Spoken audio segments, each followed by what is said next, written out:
Hampton Roads has a long-running high school and college sports tradition. It's time to give them the spotlight they deserve. This is 757 Sports Talk. Here are Matt Hatfield and Coach Ed Young.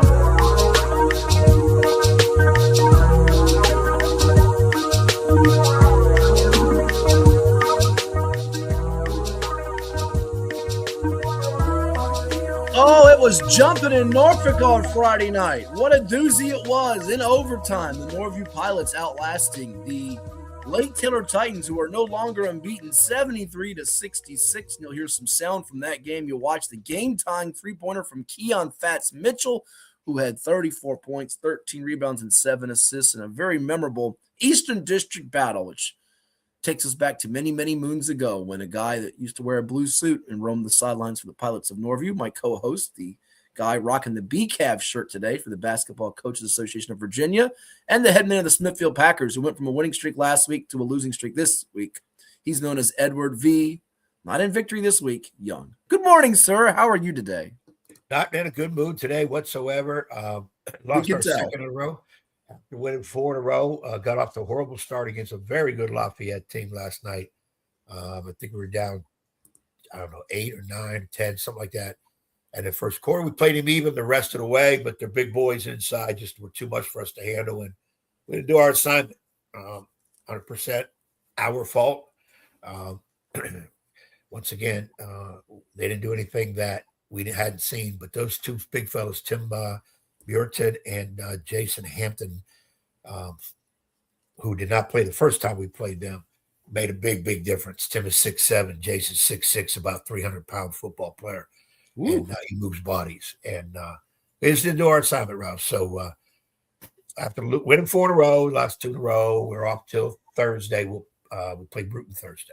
Listen, it was all the kids' credit for the 4-game winning streak and all your fault for the 2-game losing streak. Because it's Brad Bradley of Heritage Lynchburg football. The Pioneers told us after that thrilling win on Halloween night when his team beat Liberty Christian. Players win games, coaches lose games. That's how it works in this business. Those coaches that say that, I if I wore one, I would tip my hat to them. But that's not my philosophy. My philosophy has been from day one. If we tell you, we prepare you for what they're going to do, and you don't go out and do what your job is, that's on you. And we did it in the 4 wins. We and the wins that we had, played some great basketball. Kids played 1 quarter. I think we scored 34 points. I think it was Jamestown, 34-9. First, did everything right to the point where Jamestown took 2 timeouts. And when our kids came to the bench, I handed them water and towels. And I told the assistant coaches, don't say a word to them. They're doing everything right. Let them go. I just think, fellas, keep it up, keep sharing the ball, keep playing your defense. Now, when we don't do right and they come over to the bench, it's a whole nother story. But I've always been the person that says it's the players. Now, if I screw it up, I don't prepare them right, I don't get as much out of them as I think I can do it, then that's on me. But we know where we made our mistakes. And could I have done some different on our changing? I think, number one, I took the press off too early. That was my fault. Probably should have stayed on it. Some lineup changes. That's on coaching. My assistants do the summing with me saying yes or no. We probably could have done a few things different there, but we all sharing it. We all shared it, and it's been a roller coaster ride. We're 6-6 right now, and we're trying to do what we can to try to get to regionals at the end of the year. Well, we have a busy show for all of you today. We're going to be joined by Chuck Culpepper, Washington Post columnist, award-winning writer, I should say, to discuss the College Football National Championship coming up on Monday night with the Hoosiers of Indiana and the Hurricanes of Miami. We've also got scheduled to come on with us at about 10:45 a.m. Eastern, Howard Balzer. He's a longtime NFL expert, Pro Football Hall of Fame voter, and does the Lindy's magazine. I got the Lindy's magazine. He does every year, does the predictions for it for the football. Had Jane Daniels on the cover. Unfortunately, Jane's not playing this time of year. We're down to the final 8, which has the likes of Josh Allen, Bo Nix, Brock Purdy, Sam Darnold, C.J. Stroud, Drake May, Matthew Stafford, and almost said C.J. Williams, Caleb Williams at the quarterback spots. But we'll dig into the matchups coming up with Howard Balzer. And we've got more high school basketball hoop sound and interaction with all of you out there. We're down to just one unbeaten team left in the 7-5-7, Ed, on the boys' side. I don't know that you can name that undefeated team. But you watched that clip. You weren't there in Norfolk like I was. Larry Rabama from the Pilot and I were behind the basket with that overflow crowd. That was an overflow crowd there in Norfolk. You're shaking your head already. All right, spill your guts. You got some thoughts. You have some reaction. You have some things on your mind as we say good morning to Woody out there and all of our interactors, whether you're watching on IG, Facebook, Twitter, X, Virginia Preps, YouTube. Say hello. Send us your questions, your thoughts, your comments, your grievances. Air them for Coach Young and tell him what he's doing wrong, not what he's doing right. Go ahead. That's true. Yeah, well, good morning to you, Woody. I watched the ending of the game, Lake Taylor, Norview, big one in Norfolk, very big one, two really, really good teams, two very active and intense coaches. Well, you're going to hear from Ricardo Foster in a moment, and you'll also hear from Keon Fats Mitchell, the star, along with the unsung hero from the overtime, Will Adams. So whenever you want to pause and get some of that sound to collect more of your thoughts, feel free to do so. Go ahead. You want to empty the bucket now. Go ahead. You're already ready to go. And by the way, Woody chimes in. You're going to see that clip too, Woody, of the Kings Fork Nansman game. Now, Nansman lost in overtime on Friday night, but I asked Ed a question, and we'll get to that clip in a second as well. But go ahead. You got some thoughts on your mind before you answer my question I posed to you, which you probably forgot by now, and share your thoughts. Go ahead. Well, you're biting your lip. That's not good when you're biting your lip before you share them. Go ahead. In terms of the undefeated, I'm going to take a wild guess. Lansdowne? Great guess, but you're incorrect. And by the way, the Lansdowne fans should still be mad at you if you missed it on our TV portion of the program on Monday, Tuesday, and Wednesday, which, by the way, you can always check out on Norview and Cox Communications. It shows right there when it comes on. Channel 60. I'm sorry, it shows where it comes on. It comes on Mondays at 8 o'clock Eastern, 12 noon on Tuesdays, and Wednesdays at 4 o'clock. But we'll put up on the screen for those of you that missed it, our top 5 boys and girls. We might flip it next week, by the way. Ed did the boys, I did the girls. Maybe next week I'll do the boys and Ed will do the girls. But my girls' rankings were as follows: Princess Anne, Menchville, Manor, Kings Fork, Kellam. And by the way, I already got some flack for it. Someone said, how do you have Kellam 5 and they lost to Salem? Well, it's my rankings, not yours. Do your own rankings. And then, by the way, Ed, how do you not have Lansdowne 1? How do you not have Lake Taylor 1? They're undefeated. We're not undefeated anymore. And then you had Norview behind Lake Taylor. By the way, Norview fans, that was your former Pilots coach, Ed Young, from the early 90s, not Matt Hatfield, who has a number 2 in the state in Class 5 behind Albemarle, and Woodside 5th. Those were the rankings there. But you said your undefeated pick was Lansdowne. That's incorrect. They lost 2 games out of state. You're right. You're right in terms of the classification, but wrong team, wrong district. It is Oscar Smith. Oscar Smith. Who would have had that on the bingo card before the season with what they graduated and lost? Now, I will say this, not going to knock the schedule because they play in the Southeastern District where there's some good teams like Nansman River and Kings Fork, among others. But their schedule is not as fierce as a Hampton or a Woodside or a Norview or a Lansdowne out of league to this point. And they do have Kings Fork coming up on Friday of next week, I think it is. So we'll see if Oscar Smith keeps the goose egg and the loss in the, goose egg and loss column. They did beat Catholic. They did beat Nansman. They have beaten some decent teams now. They haven't beaten Chops Liver. I mean, now they have also played some teams that are not as strong, which you might call Chops Liver. But so Oscar Smith's the only undefeated team. But go ahead. Give me your thoughts on what you watched there at the end of the game with Keon Mitchell hitting the 3. And by the way, you saw the clip. I'll ask you from a coach's standpoint. This gets asked all the time to coaches and players, especially pro and college. I'm going to throw it to you for high school. End of the game, I'm standing next to Rabama, and I said, Jamari Edwards is an accurate foul shooter. I don't knock the kid at all. He made the first, missed the second. I said, if you're up 3 in that spot, because of now the rule, remember, you now in high school, folks, you have 5 fouls, you shoot 2 free throws. It used to be 1 and 1 like the college game. I'm fouling there. I'm not letting a kid like Mitchell, who can beat me from deep, and Norview's got shooters all over the place. And Keon Mitchell, Zamarion Mitchell, I'm fouling there. What'd you think? Would you foul there in that spot on the free throw? Is it too hard in scramble mode transition? Do you discuss it with your guys? Do you practice it with your guys? And what'd you make of the end of that regulation going into the overtime?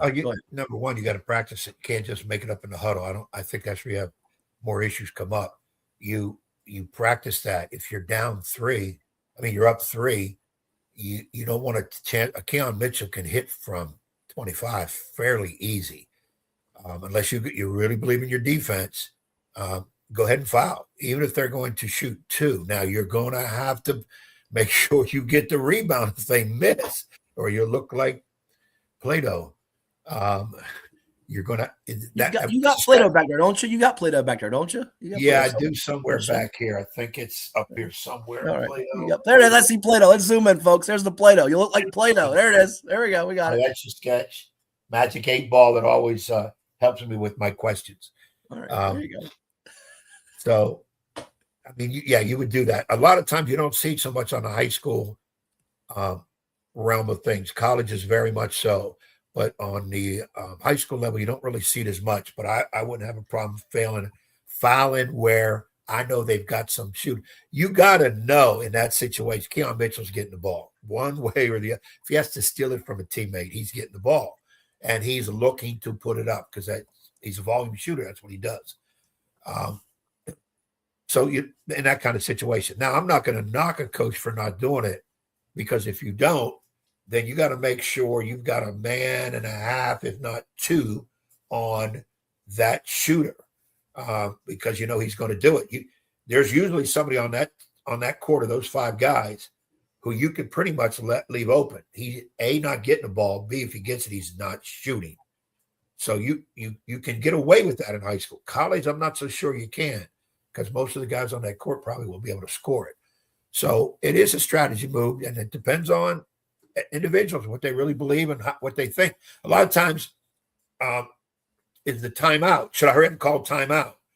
And I'm under the belief that if it's in chaos, we get it in and we get moving, because a lot of times the defense remembers don't foul, or the coach is yelling, don't foul, and they either get out of the way or they foul. So I like the idea on offense is to go ahead and take the ball, get it. Hopefully you got to get it to your best guy who get that shot up and go, especially if he catches it on the inbound. Because if you call a timeout, somebody says to you, well, why'd you call a timeout? Well, we want to set up a play to get it to our best player. Your best player just had the ball. Now in the inbounds, you don't know if you're going to, A, get the ball inbounds, B, throw it away, C, get it to the right player. D, you put more pressure on your team to execute. There might be 3 seconds to go. You're down 1 or 2 or 3. And now you've got to get it. We're in transition. Sometimes you get it to your best player and go with it and live and die by it. So that's how I would do all that in terms of a little coaching aspect. But the Lake Taylor Norview ending, and we haven't seen, there was a little bit of a scuffle, had nothing to do with players. People rushed to court, saw a police officer take a young fellow in a like a headlocker from behind. Full Nelson. That was with just to people that weren't there. That was with like about 38 seconds to go in the overtime. Norview was up at the time 69-64. They ended up winning 73-66. We had about a 22-minute delay in the OT, and they emptied the gym and made the spectators leave after that, which was unfortunate. And I don't like it to mar. I don't think it really did mar what was a really good, interesting, fierce battle, but in a lot of respects, people are still buzzing and talking about it this morning afterwards. And it's, you've been a part of basketball in the 757 and going back to the Eastern District for many, many years. This is nothing that's new. It's not foreign, but we hate to see it when it does occur. Yeah, it takes away from the game. And you got a lot of great fans. Had nothing to do with the stupid stuff that's going on. And they have to leave the gym. And now they're angry because they're going to miss the best part of the game. So that was not cool. The thing that got me when I watched the highlights, Lake Taylor, and I have to put this on the administration, who, again, some great people. You can't let that many people standing up under the baskets. You are inviting potential issues. It's too many people. I mean, I couldn't tell sometimes where the players ended, where the crowd started on the out of bounds on the underneath, because there's so many players. And you got to find a seat. And if it's sold out, well, you know what? You got here earlier. We're not putting all those people. Now, media people such as yourself and Larry, true media people, yes. But the other thing I've noticed on there, and this is starting to happen a lot here in the last 3-4 years, these somebody told me they call them social media influencers, is the young dudes with these cameras, and they're taking videos, pictures, whatever.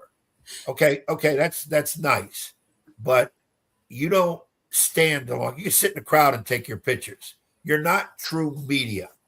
I'm sorry, call me old or whatever, which I call myself that. You're not Virginia Pilot. You're not Virginia Preps. All right, you're not Max Preps.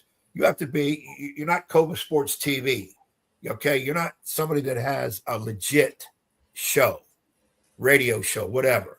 You got to go get a seat. It's too many people in that area, and I think that invites issues at times. And Norfolk for years, I remember playing at Booker T. That was one of the things. You had people right up to the end lines. Sure. Players had to ask, "Hey, can you move out of the way so I can throw the ball in bounds?" And Booker T was known for that. The crowds of Booker T were tremendous. Those people very passionate about those Bookers, and you had some great games. And I was really glad to be part of it. But I do remember being a lot of fights in games had nothing to do with players. Never. It was not players. And the police, everything was well done. It's just, I just don't like seeing that many people standing around because it always feels like something's about to go down. That's how I feel with that. But anyway, great game. Two really good teams. They will be there in the regionals. Both teams have great shots to get into the state tournament. They both have highlight players. So, well, let's do this. Let's discuss that a little bit more when we come back from break. We'll take a quick timeout. Again, we've got Howard Balzer coming up, Sirius XM NFL Radio. He hosts the Hall of Fame show for that, and he'll tell you all that he's doing. And we'll also highlight his just wonderful career covering the pro football sport. And I think this is going to be like his 45th Super Bowl he's going to be covering, which is unbelievable. But we'll discuss a lot more with the college football, do the NFL picks at the end too, and we've got high school hoops. And by the way, as I hope Ed Young doesn't go too in-depth on this because we got to keep it a secret, Matt Hatfield's got some new adventures in his life. But in doing one of them yesterday, I got a little time during my lunch break, starting to tabulate power ratings, folks. So we're getting ready for that for the high school hoop scene. So we've got a lot coming your way. It is Cova Sports TV and 757 Sports Talk, where you can like, you can share, and you always subscribe to us. Back in a bit after we hear a word from those that help make it possible. Did you know that the minimum limits in Virginia are $30,000? $30,000 is a lot of money on an individual basis, but if you're involved in a personal injury matter, that's not enough. Here at Williams-Deloitte, we're happy to provide a consultation on the amount of coverage you have in your vehicle. It can be confusing. Not many people understand it. You know you need to have it, but do you have enough? Give us a call today at 757-547-5555 so we can help you prepare in the case of an automobile accident or any other personal injury matter that you or your family may find yourself in.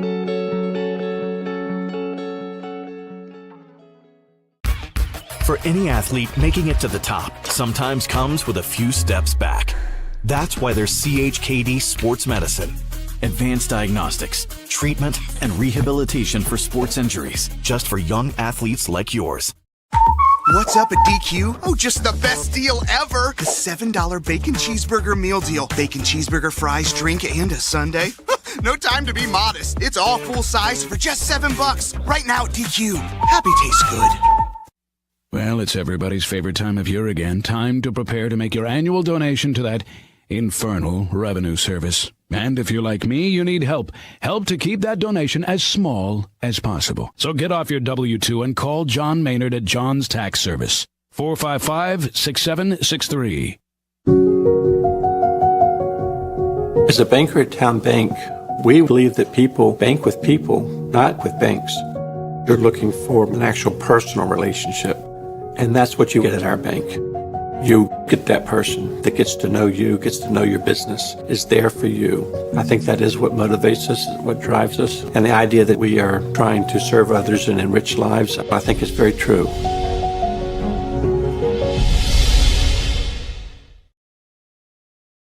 Packed gymnasium for Nansemond River and Kings Fork, two crosstown rivals. Bulldogs up by one, a step back three for the Warriors to win. It's no good, but the stick back is there for Teron Atwater, and time runs out. Final score, Nansemond River 57, Kings Fork 56. The Warriors end the 11-game losing streak to the Bulldogs and notch their first win over their crosstown rivals since February of 2019. It's the first victory at home since 2014. Kings Fork drops to 7-3, and Nansemond River moves to 10-3. They'll meet again, but this was a classic in the Peanut City. This is 757 Saturday Sports Talk with Matt Hatfield and Coach Ed Young. And good morning to everybody. I am the Coach Ed Young, Smithfield High School. Big game, as we just talked earlier. If you joined in the show early, Lake Taylor, Norview last night, overtime classic. And, of course, Matt was at that game, got a chance to talk with two players from Norview. Keon Mitchell, Will Adams played a big role in the game, and also head coach Rick Foster for Norview. So let's go over there right now and see what they had to say right here on COLA Sports TV. Couple of seniors for the Norview Pots. We got Keon Fats Mitchell on the left and Will Adams. They win it in overtime against the Lake Taylor Titans, 73-66. Lake Taylor's no longer undefeated. Fats, let me start with you.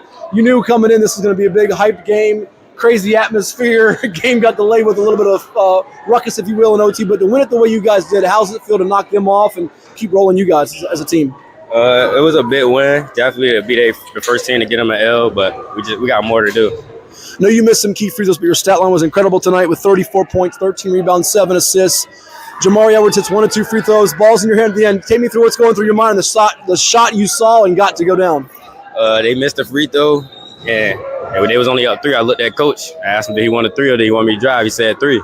So I took a big shot. Did you think they might foul you guys to prevent you getting the 3 off there? It happens a lot in college and the pros, or did you know I'm going to get this off? I mean, they dropped back into a zone. That's what threw me off. I'm like, they just going to give it to me. Okay. Yeah. Well, let's talk about you. You've been a steady floor general for this Norview basketball team. You're starting to come off the bench for a couple years. Overtime comes. Your teammate here gets you guys some new life at 4 more minutes. What got into you to kind of take over the game there and start the overtime? I just had to lock in. And Coach said big-time players make big-time plays, so I just had to step up, lock in. Did you feel like your number would be called, especially with them paying attention to Keon and also Zamarion? Those are kind of your two big playmakers off the bounce. Did you feel like you'd get some good looks on the perimeter coming in? Yeah, yes, sir, for sure. They find me. They going to find me, especially him. He going to find me. What was this like playing this atmosphere? You've been in some big Eastern District battles, but this one was different. What was different about it? I mean, the crowd, it was wild. Yeah. You really had to lock in and listen to what Coach was saying. Sure. Keon, were you glad you guys got to finish this game? There was a fight that was unfortunate with the fans. Were you hoping to get the game finished here as opposed to having it being postponed another day or something like that? Or? Yeah, definitely. I wanted to finish it. I actually wanted to finish it with a crowd so I could celebrate a little bit more, but it's cool. I take any win. Sure. And lastly, to get this win tonight over Lake Taylor, what do you guys do from here moving forward? Because you still got more games coming that'll be important on your quest to win a regional state championship. We got practice tomorrow, right back to a big game Monday against Denby. Same thing. Pilots get it done for the Titans. Thanks so much, guys. Congrats. Yeah. Here with Norview head basketball coach Ricardo Foster as Pilots win it tonight in overtime over Lake Taylor 73-66. They knocked the Titans off from the ranks of the unbeaten, and they moved their record to 11-1 on the season. Coach, you've been involved with some big battles in the Eastern District. This is nothing new to you, but this one tonight had a little extra feel to it and zest. It goes to OT. Describe just the whole feeling and atmosphere and winning the game the way you guys did. That's Eastern District basketball. Lake Taylor been playing great basketball all year. Norview, we've been playing great basketball all year. The kids ain't high school today, so it's a great day to set up a great game in the district, man. I'm glad we came out with the win, and I'm glad that both teams came and competed hard and gave the fans what they wanted to see. You guys had a pretty nice grip or control of the game between anywhere from 3 to 7, 8 points most of the night. Lake Taylor had a fourth quarter comeback out behind their crowd, but at the end, Jamari Edwards, who was really good for Lake Taylor, hit a free throw, missed one. Keon Mitchell gets the ball in your hands, gets the ball in his hands. What's going through your mind there at the end? He's going to take the shot and make the shot. I'll be honest with you, he gave me the look like shoot the 3, and I told him shoot the 3. I mean, worst could have happened. He would have missed it, and we would have lost. So him having trust in me as the coach, and me having trust in him as the point guard. I mean, it's a great combination. I asked Fats, I said, did you expect a foul there? He said, not so much. I was thrown off by them playing a little bit of a zone there. And speak on him to bounce back, because we know working on free throws has been a conscious effort. He made him in the OT, but he has a short-term memory, and he's a gamer, isn't he? Yeah, big time gamer, man. I always joke and call him. I call him the new age Jason Williams, man. You remember Jason Williams played for Duke? Shot about 50% from the 3, but shot also 50 from the free throw line. So he really don't know who Jay Will is, but I do. But I think more so when he gets settled in on his free throws, man, and he kind of relaxes, he kind of clutch up with him and knock him down when he need to. Yeah, there's 3 Jay Wills. You got the white chocolate Jay Will, you got the Jason Williams rebounder, and you got Jay Will who's on TV, like you said, who played at Duke and in the NBA. How about Will Adams for you too, Coach? He doesn't score at all in regulation, but in the overtime he scores the first 5 points, and he's a steady influence for you, isn't he? Yeah, Will going to do those things that, you can't ask too many people to do because they not going to do it, and that's the dirty work. And, we'll know that if he do the dirty work, he'll get rewarded, man. And that's what he did today. He had a couple plays where he got some early fouls, but he got poised late in the game, and he was there when we needed him. Going back to what we talked about a couple weeks ago when you played Princess Anne and won, you have playmakers and shot makers with Keon Mitchell, Zamarion Mitchell, but just the trust in Fats now as a senior to make plays and others around him better. I thought he did that in the second quarter and kind of raised his teammates down the stretch. Did you get that sense as well? He raises people around in their games? Yeah, the kid, it's personal with him, man. Every night he go out, he got to go and prove his love. So, at times where he feel like the guys aren't there, he know he got to put them on his back. And sometimes he can put him on his back with a few passes, and then sometimes he got to put him on his back by getting a few buckets. Sure. And he been doing a great job at both. Yeah. Last two here.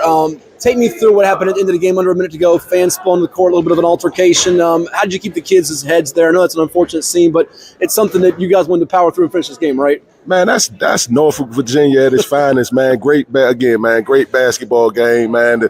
The fans let the moment get the best of them, but the kids, the players stayed poised, under control from both teams. The coaches stayed under control from both teams. Both teams responded well. In a game like this, you kind of expect things like that, man. I'm just glad that everybody got out of here safe and both programs are healthy, and nothing happened to any of the kids in here. That's the most important thing. Absolutely. We don't want it to tarnish what was a great battle between two worthy teams. Great game. Lastly, as you move forward, what does this win do for your team? I know there's still a lot to accomplish here, but this is a win you can build off, isn't it? Definitely a win we can build off. Lake Taylor been running through a lot of competition. We just seen Lansdowne beat Patriot, and Patriot robbed us earlier this season when we went up there to Potomac.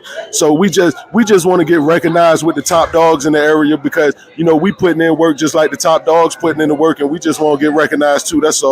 Well, right now they're the number 2 team in Class 5 in the state. The Pilots beat the number 1 team in Class 2. The Titans. A great battle tonight in overtime. Thank you so much. All the best. Thank you. This is 757 Saturday Sports Talk. Here are Matt Hatfield and Coach Ed Young. So you heard from Ricardo Foster of the Norview Pilots and Will Adams as well as Keon Mitchell. Their win in overtime over Lake Taylor. It is 757 Sports Talk powered by Cova Sports TV. Like, share, and subscribe. We've had our rankings scroll across the ticker too if you've been following those across the 6 classifications, Ed. We do have at the moment Norview number 2 in Class 5 behind only Albemarle. As you see him rolling across the ticker from this past week again, Westfield, Lansdowne Patriots seem to be a pretty clear-cut 1, 2, 3. LC Bird and Oscar Smith right behind them in Class 6. That's pretty much it for the local representation, but it will be fascinating to see who gets the 1 in that Region 6A that includes Bird, Smith, and Lansdowne. C.G. Woodson sneaking up on people. Your buddy Doug Craig there in Class 6. Albemarle's 1, Norview's 2. Highland Springs won an overtime game on Friday night over Henrico. They're 3. Green Run, which got a big win over Kings Fork, is 4. Nansman outlasted Kings Fork. Did lose to Oscar Smith, but they've been playing a lot of people. Woodside, Douglas Freeman's unbeaten going into the week. Stonebridge and Princess Anne. And then in Class 4, which is now your classification, a lot of contenders there. Hanley's had the injury, unfortunately, again to Will Brondwood, who just came back and got re-injured. Denby beat them soundly. You have EC Glass and Hampton. Before Denby, Heritage Leesburg, Verina, which has been playing quite well with Damari Carter back in the fold, the UVA football signee. So a lot there to digest in terms of the rankings. And then for Lake Taylor's case in Class 3, the fascinating part there is, had them number 1. Petersburg plays Lansdowne tonight in the Lawson Classic up in the Richmond area. Will Petersburg and Lake Taylor end up squaring off in the region semis before the finals? Because New Kent now, with that loss, Lake Taylor has to play Norview again. If New Kent runs the table, I think New Kent outpoints both Petersburg and Lake Taylor, which I know is hard for some to fathom. Yeah, of course, New Kent's in our district, obviously Bay River, so we played them. We got to play them again. So the Crimson Wave and Titans are counting on you, Ed Young, to do them a favor, do them a solace, and go beat New Kent. It's up to you. So. It's all going to be your fault if they don't get the 1 seed. All on you. That's the one game we're pretty much out from start to finish. They got us early in that ball game. Change your strategy. That's all we're telling you. Change your strategy. Go about it differently. Yeah, I'm gonna try to see if we can play 6 players. I think you could beat them with 6. No, you can't do that. You get a technical foul. Don't do that. No, I'll take the technical foul. We just got to see if that would work. But I'm going to tell you right now, on paper, Lake Taylor and Petersburg are definitely better than New Kent. New Kent's good now. And listen, I agree with that statement, and I know people might think we're bashing. That's no knock to New Kent. New Kent can shoot the ball, but you're right. And it's just a way things may go with power ratings. You sometimes will see in the semifinals of the region or the states, the two better or best teams meet before the championship. It happens. Shoot, in the NFL, you could argue that, I don't know that I agree with it, but say the Bills and Broncos are the two best teams in the AFC. Or in the case of the NFC, I like the Rams and the Bears. Those two could be the two best teams in the NFC. Nothing against Seattle or San Francisco. Someone could argue that. So, yeah, it's a fair viewpoint. Maybe not everybody has to agree with it, but it's a fair viewpoint. And, again, they're in my district, so I don't want people to say, he's mad because they lost to him or he's not favoring one of his district. I'm just trying to look at it. I've seen them all play. I'm close and personal with New Kent. They are very good. And further on that, because you've seen New Kent. New Kent's got one young man who has been just torching people, and that is Marty Ray, who you loved last year when you watched him before you got back into coaching just as an observer. We went and saw them play Bruton. He's averaging 27.8 points per game. Their next leading scores are at 13.4 and 8.8 in Christian Joyner and Devin Bailey. Really good players, but you feel like Petersburg or Lake Taylor has the manpower to try to slow him down, and then do you have enough to keep up with Petersburg's size and athleticism? And Lake Taylor can play fast and loose with those guards and put a lot of pressure, and they hit the offensive boards, which we saw even in their loss to Norview on Friday night. So that's a fascinating angle. And in Class 5, Ed, that was a big win for Norview. Here's why. Nothing to do with district, nothing to do with Norfolk, because now they're almost clear of the field, because Woodside, Kings Fork, and Nansman all have 3 losses, or now Nansman's case 4th, the one last night. Kings Fork and Woodside have 3. And they could suffer a 4th because Woodside still got to play Denby and Hampton again. They play Hampton next week. And Kings Fork's got to play Oscar Smith next week. So Norview, if they keep taking care of their business, and they got Denby coming up on Monday in the Kings Fork MLK event. But if Norview keeps taking care of its business, I think they're in pretty good shape to get the 1 seed. Now, I'm not sure that region's going to pair its teams up as far as where they play at, but that's a big deal to be the 1 seed, isn't it? As opposed to being, 2 or 3 or the 4 seed. The 4 seed might have to see a Granby as a 5 who could be sneaky. Right. Yeah, if you can get number 1, you get the number 1 seed. You're the best in that region. Of course, again, you got to get on the court and do it. And I'm like you. I hate to see a great matchup in the semis because somebody's going home who probably, and we say this every year, and we'll say it again this year in another couple months, who probably go to states and win it, if not getting a championship game in a state tournament. Well, if they were that good, how come they – it is what it is. I just wish we took more teams to the states, made it a bigger tournament. We don't take enough for you. You don't think we have enough teams in the states? No, two per region is should. I would say 4. Go 4 per region. I know it's a lot more games, but I think, and again, it's almost like college football playoffs. Well, do we take 4? Do we take 8? Do we take 16? Why are we taking 4? Why don't we just take 5? And somebody's going to say number 5 could beat number 1 in the other. Take 4. You got to stop it somewhere. 2's too few. I'll go 4 from each region. And then we go from there. And then reseed after each round. That's the way I like to see it. But then again, who's reseeding? Who says A is better than B and B is better than C? It's a lot to it. But do the best you can to get the best matchups down the road. I think that's how it would work.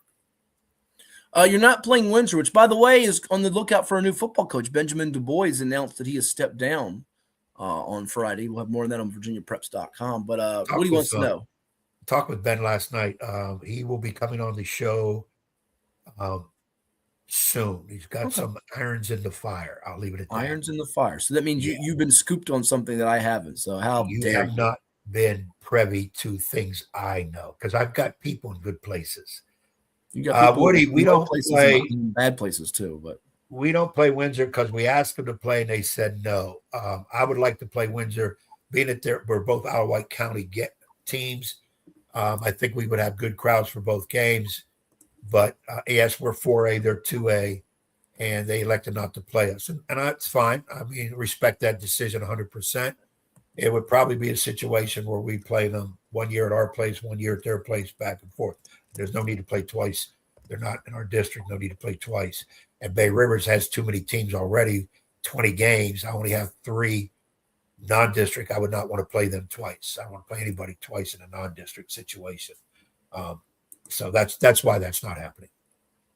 Yep. Let us know who you think is the best team in the 757, and you can interact with us all morning long. I know people will say it's going to be Princess Anne, and that will be their choice, but we're going to take a quick time out, Ed, because when we come back, we have with us a special guest. He is an NFL expert, done it for many, many years, one of the very best in the business. We're talking about Howard Balzer, longtime NFL Hall of Fame voter, too. He's going to discuss the divisional round. We got 4 really good games here coming up in the National Football League today and tomorrow. It's all coming your way after this quick timeout. You're watching 757 Sports Talk with us on Cova Sports TV. Like, share, and subscribe, and hit the comment box if you got a question for Howard, too, right here on Cova Sports TV.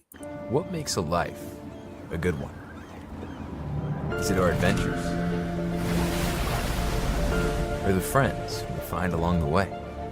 Is it the challenges we conquer together? Maybe it's the people's lives we touch every single day.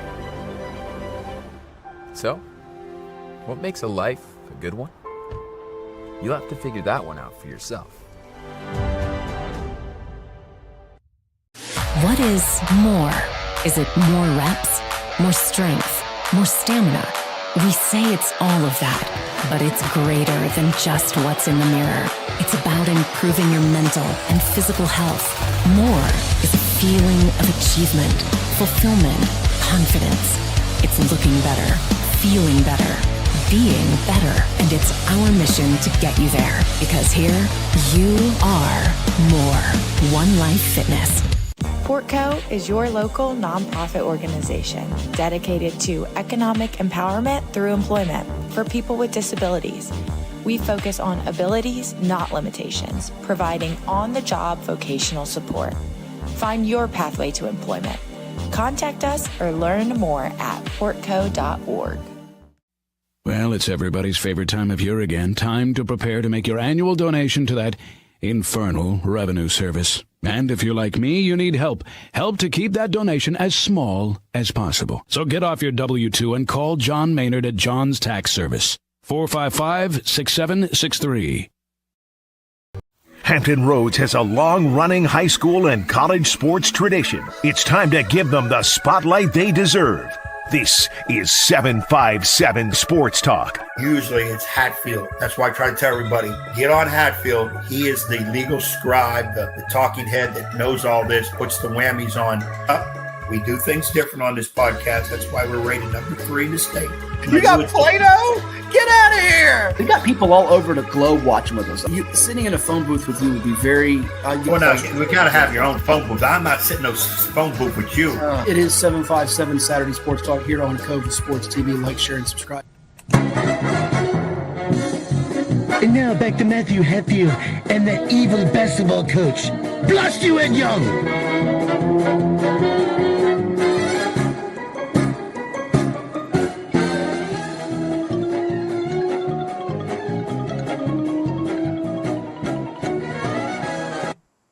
All right, we have a special guest with us here on Cova Sports TV and 757 Sports Talk. Like, share, and subscribe to interact with us all morning long. He's been covering the National Football League for half a century and done it at an incredibly high level. He's done work with Lindy's Pro Football Magazine, which we get every year. He's got his predictions in there, and he's got one of his Super Bowl teams alive for that. You can also check him out in Sirius XM NFL Radio, I believe. He's going to be concluding his 50th season covering the National Football League and his 45th Super Bowl coming up, and been a Hall of Fame selector for 23 years. So pleased to be joined by Howard Balzer. Howard, thanks for coming on the show. How you been?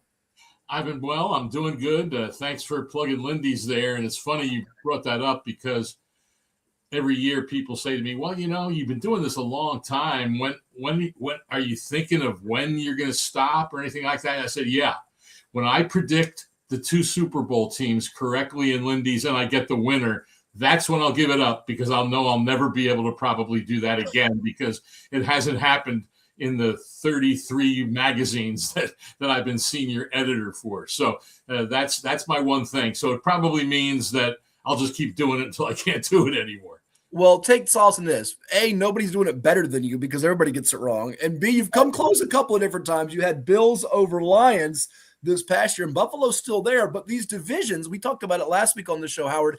It's incredible. I don't think anybody that was favored to win their division except Philadelphia won its division. Oh, no, by the way, the defending Super Bowl champs get knocked out at home by the injured San Francisco 49ers in a heck of a playoff game. But the wild card round games were just tremendous last week. Before we look at these games today, you have one or two takeaways from what transpired last weekend that really stuck out to you? Like, man, oh, man, those 4 games, though, all in the last 2 minutes, we saw lead changes. It was zany. No, it totally was. Those first 4 were just, you couldn't really ask for much more from a football game in terms of the competitiveness. Obviously, the Bears come back from a big lead, but all of them going down to the wire. And, like I said, it's always funny when in the NFL people talk about TV ratings and all these things and the numbers. And, well, when you have close games coming down to the wire, the ratings are normally really, really good. And that's definitely the case, because when a game isn't competitive in the fourth quarter, there are people that, kind of change the channel. And so, yeah, they were incredible. But I'll add this one thing where you were pointing out with, with the Lions and the Eagles and hey, how about the Chiefs? I mean, that's this league. Well, this league is a league of 1-score games. And last year, the Chiefs were 11-0 in the regular season in 1-score games. And I think this year they were 1-8. And all of a sudden they go from 15 regular season wins to only 6. And that, to me, should be a little message to the teams that don't do well and say, when I say don't do well, win 3, 4, 5, 6 games, whatever, and they say, oh, we got to change our head coach. It's all the head coach's fault. Well, that's the way this league is. And when you have a team like that, like the Lions who won 15 last year and, won a little more than half this season, it just shows that what can happen to even the good things when little things don't go their way. But these owners, they say, well, we got to change the coach because the fans are yelling, social media goes nuts. And they say, well, we got to change the head coach. And then they get into that pattern of changing coaches every 2 or 3 years, which will never lead to any kind of stability with an organization.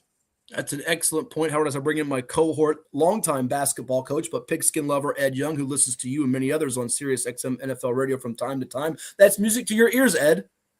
Yeah, first of all, Howard, I want to say thank you for coming on. Congrats on a great career so far. I do listen to you. I think you're one of the most knowledgeable, and I like how you come across with what you do. You're not out in left field. You're in the infield, and you know what you're doing. I like that a lot. Well, I appreciate it. I think a lot of people they're not in left field. They're I don't even know if they're in the bleachers sometimes with some of the stuff that gets put out there, whether it's fans, whether it's media that are just looking for the clicks. And that's kind of the way it used to be that way just with talk radio. But that was kind of I don't want to say beyond under the radar, but it kind of was. But once we got this social media thing, oh my goodness, it's just totally out of hand and people can say anything. And unfortunately, if there's owners who actually listen to that, well, then they deserve anything that happens to their franchise. Well, and Howard, you and I are kind of, well, I'll use the term dinosaur because this what this knucklehead over here would tell me. Oh, you got to change your mind thinking this is 2026. This isn't 1900 when you first started. There's nothing in replacement of veterans in terms of experience. You can't rush it. We have. I think we've adapted is why we're still lasting and in your case, I'm still struggling coming back after 1 year of being out. We're 500 team right now, but you're on top because you made the adjustments. You still know you're close to the situation. You know what you're talking about. And you said you're in an industry where it's not perfect. Nobody is perfect. It's a game. Right. You just can't. Now, and I can go on and on about that situation, but you said something that struck a nerve with me because my ball club, and I'm suffering like a son of a gun because we did it again. Changed coaches, my Vegas Raiders. I still want to say Oakland Raiders. I've been a Raider fan since Super Bowl II. What the heck is going on with the Raiders? They get rid of Carroll right off, after 1 year. Now there's this craze about, and the fans are saying, well, we got to have Mendoza's coming. We're going to be the Super Bowl next year. And I've said this. I'm not drafting Mendoza. Why? I don't have a line. You got to get a line first before you get a quarterback. Well, you got to take Mendoza. He's a once-in-a-generation. We've had many Heisman quarterbacks in the past who didn't pan out in the NFL. Jamarcus Russell? Yeah, Jamarcus Russell. That's the last time we had the number 1 pick, which scares me again. I said this, trade the pick, get some linemen, and then we could get maybe get a quarterback later. or wait till next year, because we won't be in the playoffs next year, no matter what we do. I hope we don't have the number 1 pick. But give me your assessment on the Raiders. What should they do? What do you think they may do? Am I completely out in left field myself when I say don't draft Mendoza because of my reason? No, I don't think so. And especially if you can trade the pick, if there's someone else who's desperate to get up for him, then you can get a lot of other choices. But I understand the predicament that teams are in because, bottom line, the 14 playoff teams, 12 of them had quarterbacks that were first-round picks. Now, they all weren't high first-round picks, but a bunch of them were. And so when you're a general manager, you're going, oh, we got to get the highest rated quarterback because that's our ticket to helping this thing turn around. But like you said, the thing that drives me most crazy about football is that when you hear the comment about a quarterback, he won or he lost, as if he's out there alone like tennis or golf, right? You have to have 10 up besides the offensive line, which you were right on about that. And that's basically half of your starters on offense. But if you don't have that, and then the other supporting cast, I don't care who the quarterback is, he is not going to succeed. And I have a phrase I call collective amnesia, because going into a season, training camp, whatever, all the fan base, everyone say, well, this line has to come together. They better have the good offensive line to do the things on offense they want to do. And then as soon as the offense isn't doing that, what is the roar from everyone? Oh, it's the play caller, it's the coordinator, it's the quarterback, and no one even talks about the offensive line, like all the problems the Chiefs had with that, and they had it in the Super Bowl, which led to Philadelphia dominating that game. So you better have the line, because there's no offensive coordinator that can create a game plan for his offense to give them a chance to win the game if he doesn't have an offensive line that he's confident can do all the things they want to do on offense, even if you have a lot of those other pieces. But the whole play calling thing really drives me nuts with the outside noise, because I said this to someone the other day. I said, have you ever heard anyone after an NBA game and the team lost and someone say, oh man, the play calling wasn't very good in that game, right? No one ever says that. But in football, a game that depends on 11 pieces coming together and playing as a unit, and all it takes is one guy on a play to miss a block, or one guy to have a penalty, one guy to drop a pass. It only takes one guy to blow up a play, and yet afterwards someone will say, oh, that play call was bad. Like they even know what the play call was, much less that it might have been changed at the line of scrimmage or had to be adjusted to what the defense was doing. So the level of not going on in this sport by a lot of people, it reminds me of the great quote from Jim Mora, the former coach of the Saints and in the USFL. And it's not the one about playoffs. We just want to win. It's not that one. It's when someone asked him about something in a game or something with the team. And he said, you know what, you guys? He says, you don't know, and you never will know. You think you know, but you don't know. And that's true not only of a lot of the media, but certainly most, if not all, of the fans, because they just don't realize what goes on in an NFL game that allows teams to be really good. Yeah, you can see good players, don't get me wrong, but all the intricacies, no one really knows except the coaches. And then you have places like Pro Football Focus who put out these rankings as if they know what every player's responsibility was on every play. But then fans feed into that. Oh, this guy is only rated this. I'm saying, come on, you can't be serious. Yeah, it's over-analysis here. We're talking with Howard Balzer. He is the longtime NFL reporter. You can check out his work, Sirius XM NFL Radio, Lindy's Pro Football Magazine, co-host of the Hall of Fame radio show, and give him a follow on the X or the Twitter at HBalzer721. And speaking of the X and the Twitter, before we tackle today's games and tomorrow's games with you, Howard, we got a question on our comment box from Larry on Twitter X. So what NFL vacancy do you like the best? Which one do you think is best set up to win right away? There's a bunch of them out there. You got one that stands out to you? It's really tough this year, but we're still waiting for John Harbaugh to make, to finalize the deal with the Giants. That on one level, it's an attractive job because they have the quarterback, and every coach, all these fan bases are all going nuts about, this coach and that coach and who would be the best. And most of them are coordinators, and you never know how they're going to be as a leader of a team, much less run the offense or whatever it is. But every coach goes to a team, Tennessee. I don't think Tennessee's a bad spot because they have a quarterback in Cam Ward, but a lot of them, a coach is going to say, well, who's going to be my quarterback? Because every coach knows that he's got 2 or 3 years probably to turn it around, or he's going to be out in the street again. And so, especially for guys who have coached coached before. So the Giants, the Titans are certainly teams. You have to look at the Ravens and say right now that, they're attractive. The Steelers are a great organization, but that question is going to be asked there. Who's my quarterback?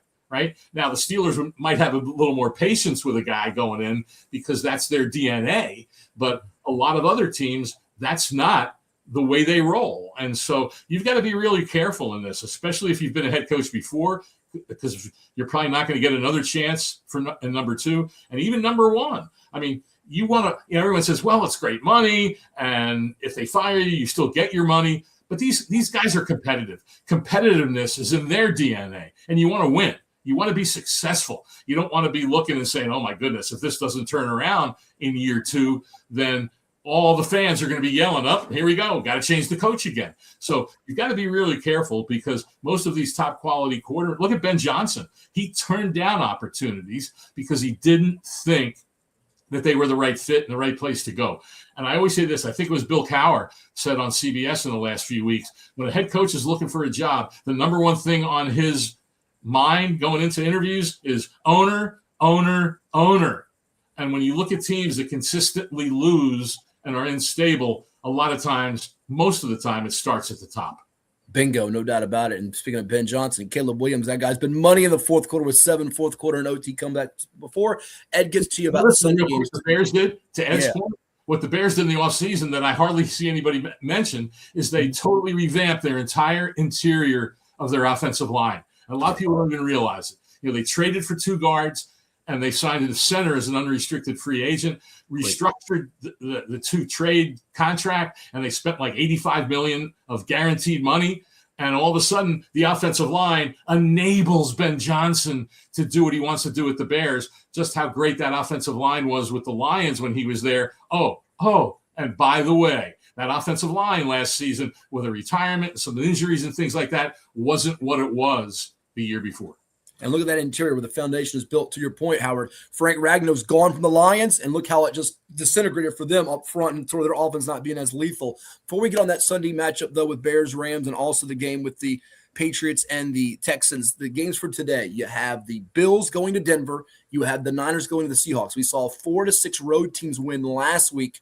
Which one is better built to win on the road? I'm kind of surprised that both are doing what they're doing in a sense because Josh Allen doesn't have the weaponry that we sort of envisioned going into the year. He's relied on his running and James Cook so much. The defense has been good in one area against the pass, not so much against the run. And then in the case of San Francisco, my goodness, injuries galore from Trent Williams to George Kittle to Fred Warner. Which one's better built to win? My gut tells me it's Buffalo because the ball in Allen's hands last you like. But it could be San Francisco because Kyle Shanahan's been brilliant with his play calling, and they have familiarity with Seattle in the division. What do you think? Trent Williams only missed 1 game, and that was the game against Seattle in the last one of the regular season. And their offensive line, even with all the injuries they've had, their offensive line has been pretty consistent and stable all season. So it gives them a shot in this game, but Seattle's defense is so good. Sam Darnold's health with the oblique could be an issue. That's not an easy issue. Injury when you're doing twisting and moving and things like that. So, that could be a key. But the 49ers couldn't run the ball against the Seahawks. Oh, and by the way, in their 7-2 end of the season, the 2 teams they lost to were the Rams and the Seahawks. And the 7 wins were against a lot of the bottom feeders in the NFL. So they got a shot. Certainly the familiarity is there. But I would say the Bills have a better chance of pulling off the upset. Although I think they're favored in a lot of places. But Josh Allen's a unicorn. I mean, he just finds a way most of the time to get things done. This is a gritty, grinding team. Denver's very good, don't get me wrong, and their defense is tremendous. But, a lot of these games obviously come down to turnovers and come down to missed field goals. But I think of these games for the road team, the Bills probably, I say, have a better chance of winning. And the other point with the 49ers, with all the accolades about what they've done to overcome injuries, and there's been a bunch they've overcome, but last year they weren't able to overcome them. They won 6 games, and the biggest injury last year was Christian McCaffrey, who played only 4 games. This year he's played them all, and that is the guy that stirs the drink in this 49ers offense, and he has to have a pretty darn good game, whether it's running or receiving, for them to be able to beat the Seahawks. No question about it. He's such a weapon. And Ed, our friends in Buffalo, our Bills fans out there are hoping it doesn't come down to a kick at the end because it's not been so good for them in the past when it comes down to field goal kickers to decide games. No doubt about that. You know, they picked up a guy who was here for several years with Matt Prater. He's had a little bit of an injury issue, but the guy is usually money. So I'm sure they're confident in him if it comes down to a kick late. And so, but I would expect both these games today to be competitive, and could be like last week where they come down to the last few minutes. Howard, when we look at tomorrow, I guess the highlight game, because we've already talked a little bit about them, Bears, Rams. The Bears, upstart with Johnson coming in there. They're this deep now. Caleb Williams seems to have found himself. But here's the Rams, and it seems a lot of flavor is for the Rams to win the Super Bowl. It sets this situation here. I think it's Rams. I believe in the Rams. It was since the plan started, it would be my Super Bowl pick, would be the Rams. I kind of jumped on that wagon too. How much really is it Rams or is it Bears? It sets in this ball game. This is a heck of an interesting game because you're right. I mean, the Rams were the flavor of the week for a long time, and they were seen, coming into last month as the team that was best positioned to potentially win the Super Bowl. I said all along that whoever the teams are in the playoffs, that I think it's wide open because I don't see any team that automatically jumps out over all the others.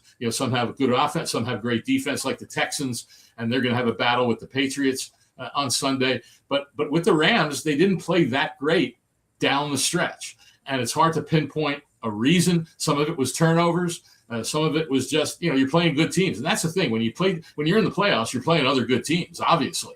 And I always remember back to Tony La Russa. It was he was a baseball guy, but he always said, hey, the bottom line is getting to the postseason because after that, basically anything can happen. And I think for a large part, that's the case with the NFL. But they're going into Chicago on what's supposed to be windy, cold, maybe a little snow.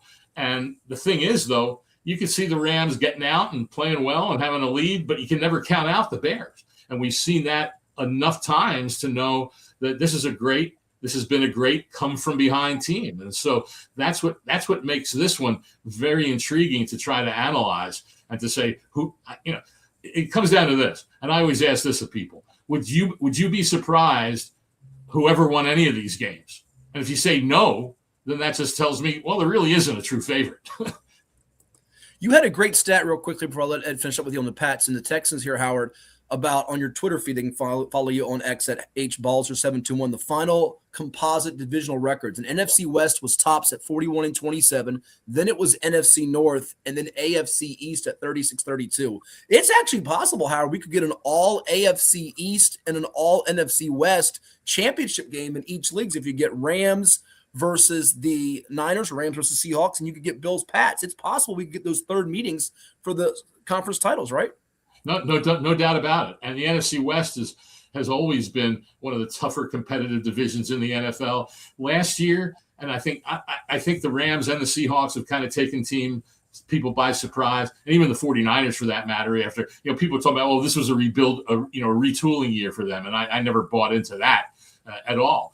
But the way that division played this year was a little bit better than everybody thought because the Rams and the Seahawks tied for first place last year with only 10, I shouldn't say only, but with 10 victories. And of course the Rams got it on a tiebreaker. But yeah, these two divisions have been, they're very quality. And, with the West, it's three teams in the postseason. The East has the Patriots, like you said, and the Bills. And, the Patriots are a real interesting story, obviously, with Drake May only in his second season and doing what he's doing. But the defense, Houston's defense is just tremendous. And so it's, like I said, no team is perfect. Every team has its flaws. But even the team that you believe is better, things just have to go right during a game. And we know that anything can happen in a game, like I said, with a penalty here, a fumble, a missed field goal, an official's call that doesn't go a team's way that maybe wasn't 100% correct. And so that's the nature of the NFL. Close games, and to me, it shouldn't be held against teams. Oh gosh, they lost in the playoffs by a field goal. They're horrible. I mean, that's just crazy to me. I don't get that mentality. A lot of times, it's out there in terms of trying to assess what teams are and what they've done. It's hard to win these games. It's a roller coaster. As they like to say on Red Zone, it's the witching hour at the end of the games, Ed. Yeah, and Howard, I jump back to Sunday's you touched on it, the Texans and Patriots. Now, I've told Matt all year long, we hardly talk about Patriots on this show. I've not given them proper respect. I love Mike Vrabel. I just didn't think the Patriots had it. And they've been there all along, hosting a home playoff game, of course, in the New England weather. But here's the Texans, whose defense, I'm hearing some of the talking heads say, you might put them down as one of the all-time great defenses in NFL history. Compared to the Ravens in 2000, which is crazy in some respects, right? Exactly. And the Bears were not that. I always love when people come out with the best thing in history, and I say, well, where's their history go back to? 2010? Or something like that. I mean, but they are very good. There's no doubt about it. But I think it's a little early to start putting them in, in the company of some of those just incredible defenses that we've seen in the NFL. Heck, the Steelers for all those years.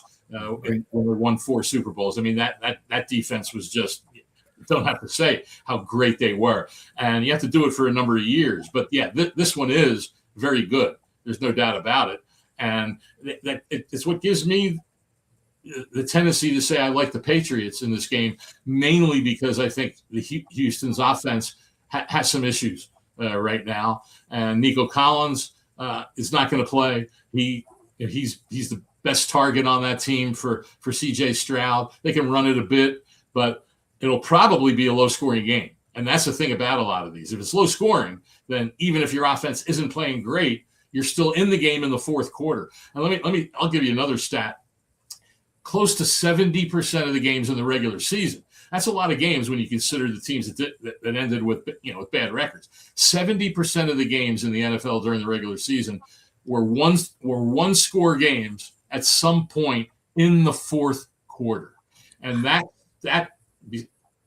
what ends up deciding games, is who makes the play in the fourth quarter to help their team win, who maybe doesn't, makes a mistake that leads to the other team doing something that leads to a loss. Those are the things that are a big part of it, obviously. And in the playoffs, even more so, because the teams are generally pretty evenly matched. Fantastic work there. Before we let you run here, give the folks a chance to how they can follow your coverage, your work. We mentioned on the X or the Twitter, if you will, at HBalzer721. How can they do so? And then do you have a revised Super Bowl pick? You had Bills over Lions back in the summer. What is it now? Well, you're forcing me to make a pick. I hate predictions. I only do it in Lindy's because the publisher makes me do it. And, of course, we go to press with that magazine in May, which is kind of a little early to make those choices. But look, I'll stick with the Bills only because I don't know that they will, obviously, but I'll pick them because I like my pick, to be correct. And I will say in the NFC that it will be the Seahawks. All right, I like it there. And how can they follow your work for the Super Bowl and beyond? Was any special way they could do so? Well, you mentioned the Twitter. I do cover the Cardinals where I am here in Arizona at cardswire.usatoday.com. And even though it's mostly Cardinals, I weave in some national perspective on it to try to give Cardinals fans some perspective of the way the other league is. I often think that fans of one team don't even pay attention. Well, they pay attention, but they don't really watch what goes on in the rest of the league. So I bring in some national stuff to that reporting also that I do for CardsWire. Awesome. Well, Ed's a Raiders fan. I'm a Cardinals fan. I've been bleeding them for many, many years, Howard. I had my heart broken in Super Bowl 43 when Kurt Warner found Larry Fitzgerald streaking down the field. I had a buddy call me, and then I said, "Oh, you just jinxed us." 2 minutes to go, and Aaron Francisco took one of the worst angles of all time on a tackle that got them down there before Santonio Holmes hauled it in from Ben Roethlisberger. But tell me, Fitz is a lock to get in, right, for the Hall of Fame. He and Drew Brees, they seem like they're the mortal locks for this class. Is that what your sense is too, or no? It probably will be, but I will say this. I think we're getting to the point, especially with the way we could talk about this for an hour, the way the Hall of Fame changed the voting process last year. And it's made it where I'm almost a little reluctant and hesitant to say that anybody is a mortal lock. Those two guys probably are, but you just never know. And especially now, with this process. And when you consider guys that are the 15 finalists, 9 of them were first guys who are eligible in their first or second year. So there's a recency bias that seems to be cropping up. How that plays out for the guys who end up being elected, who knows? But it would be a surprise if those guys aren't elected. But what ends up happening when you have these small classes like they did last year, it's keeping guys out who have waited a long time. Guys like Darren Woodson, Willie Anderson, Torrey Holt, who have all been eligible for at least 12 years and keep coming back to the finals, but can't take that next step. But, those guys are tremendous. And what's interesting is with Eli Manning's candidacy, he didn't make the reduction to 10 players last year.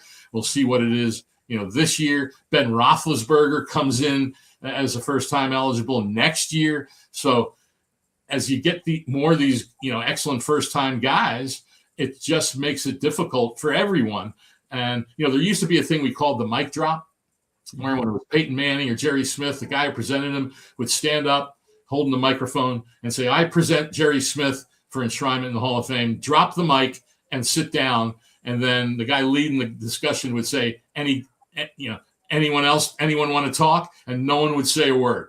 That was a mic drop. I don't know if there's ever going to be a mic drop again if this process remains the way it is, because if you're presenting a guy as a first timer, you've got to go in there saying there is no such thing as a lock, and you've got to show the committee and tell the committee just why that guy deserves to go in his first year of eligibility. Great perspective and insight. He is Howard Balzer, getting ready to conclude his 50th season covering the National Football League and his 45th Super Bowl. He's been a Hall of Fame selector for 23 years. Again, the Cards Wire, Sirius XM NFL Radio, Lindy's Magazine. Always a pleasure, my friend. Enjoy the weekend games, and I'm sure we'll chat down the road. Sounds good, guys. Enjoyed coming on with you. Take care. Have a good one. That's Howard Balzer, our guest here on 757 Sports Talk. We've got more coming your way. It's Cove with Sports TV. Like, share, and subscribe, and we'll be back after this. Stay tuned.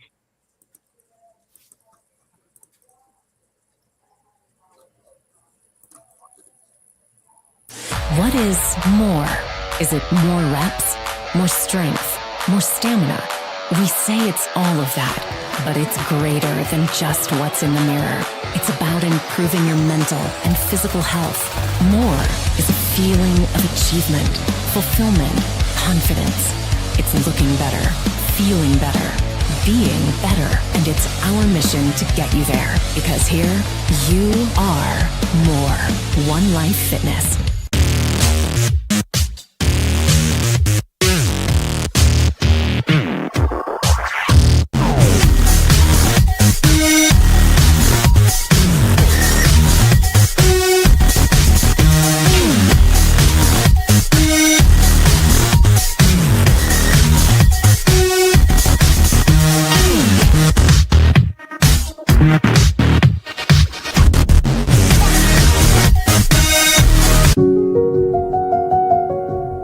As a banker at Town Bank, we believe that people bank with people, not with banks.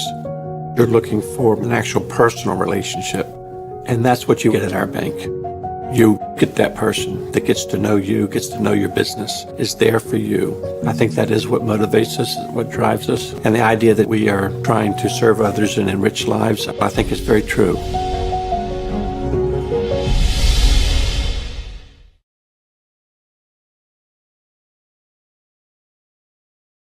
What makes a life a good one? Is it our adventures? Or the friends we find along the way? Is it the challenges we conquer together? Maybe it's the people's lives we touch every single day. So, what makes a life a good one? You'll have to figure that one out for yourself.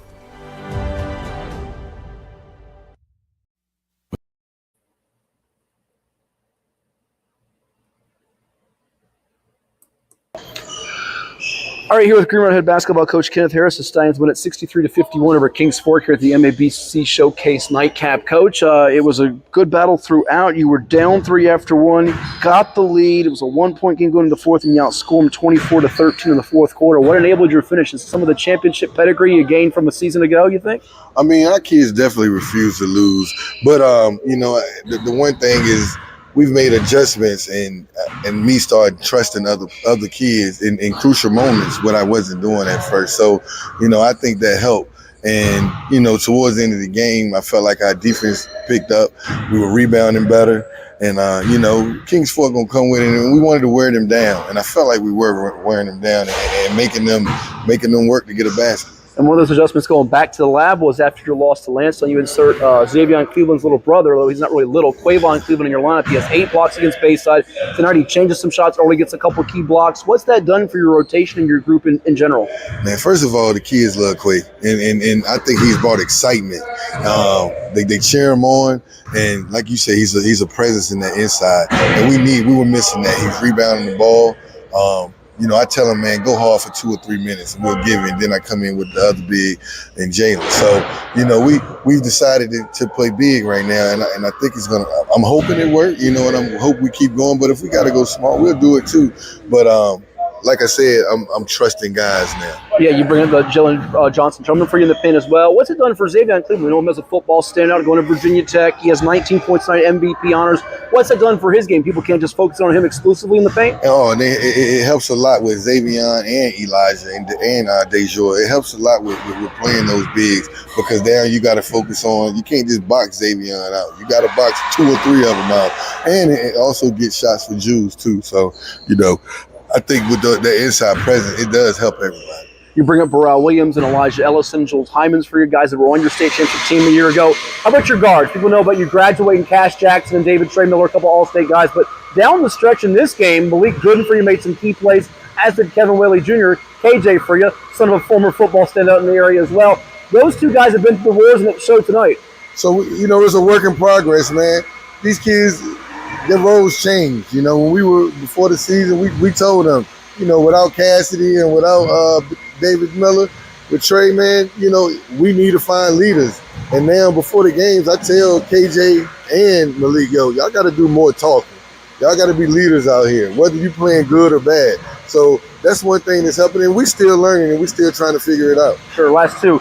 Beating this Kings Fork team tonight, what were the keys for you going in? They obviously have a talented group, but it felt like you did a lot of things you probably had on the checklist as far as trying to keep them minimized from having the big run, if you will. Yeah, limit their threes, man. They shoot the ball well. They get in the paint well. Melvin gets in the paint well.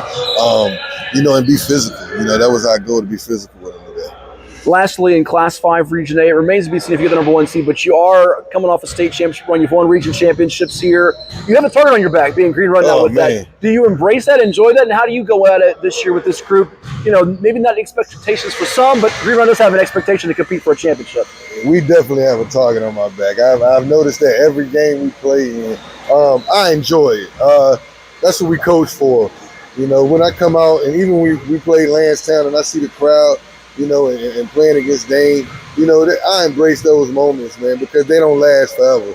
So for me to be coaching in situations like this, and doing it, man, I just enjoy the moment for real.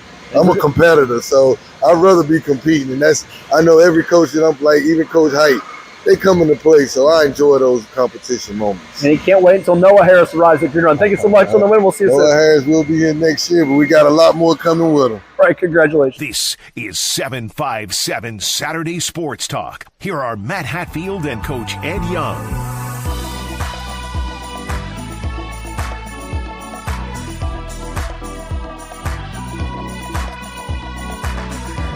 And we're back with you on 757 Sports Talk, powered by Cova Sports TV. Like, share, and subscribe. We played Kenneth Harris because that was win 299. He got win number 300 this week against First Colonial in his career. So congratulations to him on that accomplishment, that achievement, if you will.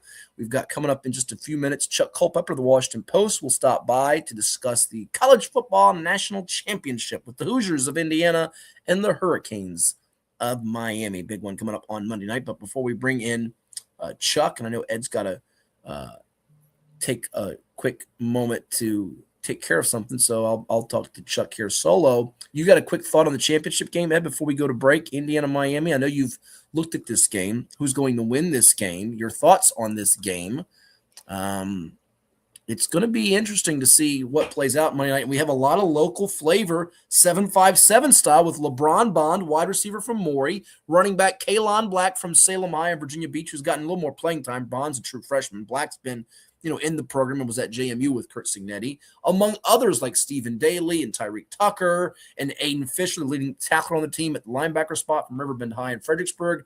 This is an Indiana team that's representing VA in the championship game against the Hurricanes of Miami, coming up on Monday night, led by Carson Beck and Mario Cristobal quarterback and coach combo for the U, as they'll have Michael Irvin going up and down that sideline, screaming and hollering, raising Cane. Hurricanes. He will be raising. Hey, I do want to give my congrats to Kenny Harris on number 300, also in the victory total for career. So good job, Coach Harris. I know Matt and I get on you a lot, but trust me, it's out of great friendship, and you're somewhat underrated as a pretty damn good coach. So keep doing what your thing is. And I'm trying to get Noah to switch to Smithfield, but it's been really tough to do so. Won't you have Ham out there? You can bribe him with ham. I take him to the Smithfield packing plant. I said, "This can be all yours, Noah." And and his mom, Nuki, said, if you're going to put food out here, you have a better chance of recruiting Kenny than Noah. Oh, that's just what she said. That's all I'm saying. Wow. So, wow. Yes, Indiana, the one was intended, Woody. Woody caught that. It went over Ed's head, but nice job, Woody. I just said, when he said raising Cane, I said, right. I said hurricanes. Yeah, I know. So go ahead. Get on board or get off the train, one or the other. He's feisty today, folks. He's feisty. Go ahead. The Indiana Hoosiers. Well, I'm on Indiana Hoosiers. They'll beat Miami. Now, I've heard people lately say, give me a score. Give me your score.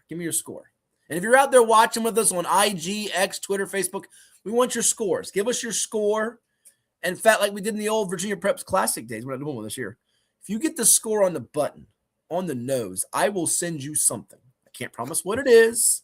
It might be a T-shirt. It might be a gift certificate. Be careful, winner. He'll be sending you. Check the shirt. Hey, it might be one of these cupcakes that I got to enjoy yesterday. That was a great cupcake. I was brought a nice carrot. Oh, it's great. Carrot cake cupcake. It was awesome, folks. Love it. He's already. He's got a new little bit of. I should spill the beans. Go ahead, do it. Go ahead. You've been wanting to all morning. Just do it. Get it out of the way now. Do it. And the reason I want to spill the beans is he made these little kids bring him goodies. I did not. Yes, this was no. I was brought in the office by a parent who brought. Don't even lie. You're lying to the audience out there. For those who don't know what we're talking about, this knucklehead now has joined my world. He is a substitute teacher. Unbelievable. And he is in with the kiddies, but he told the kiddies, bring him goodies. And the kids, there he is. Look what they did to me. They tore me apart. I got bloodied and battered.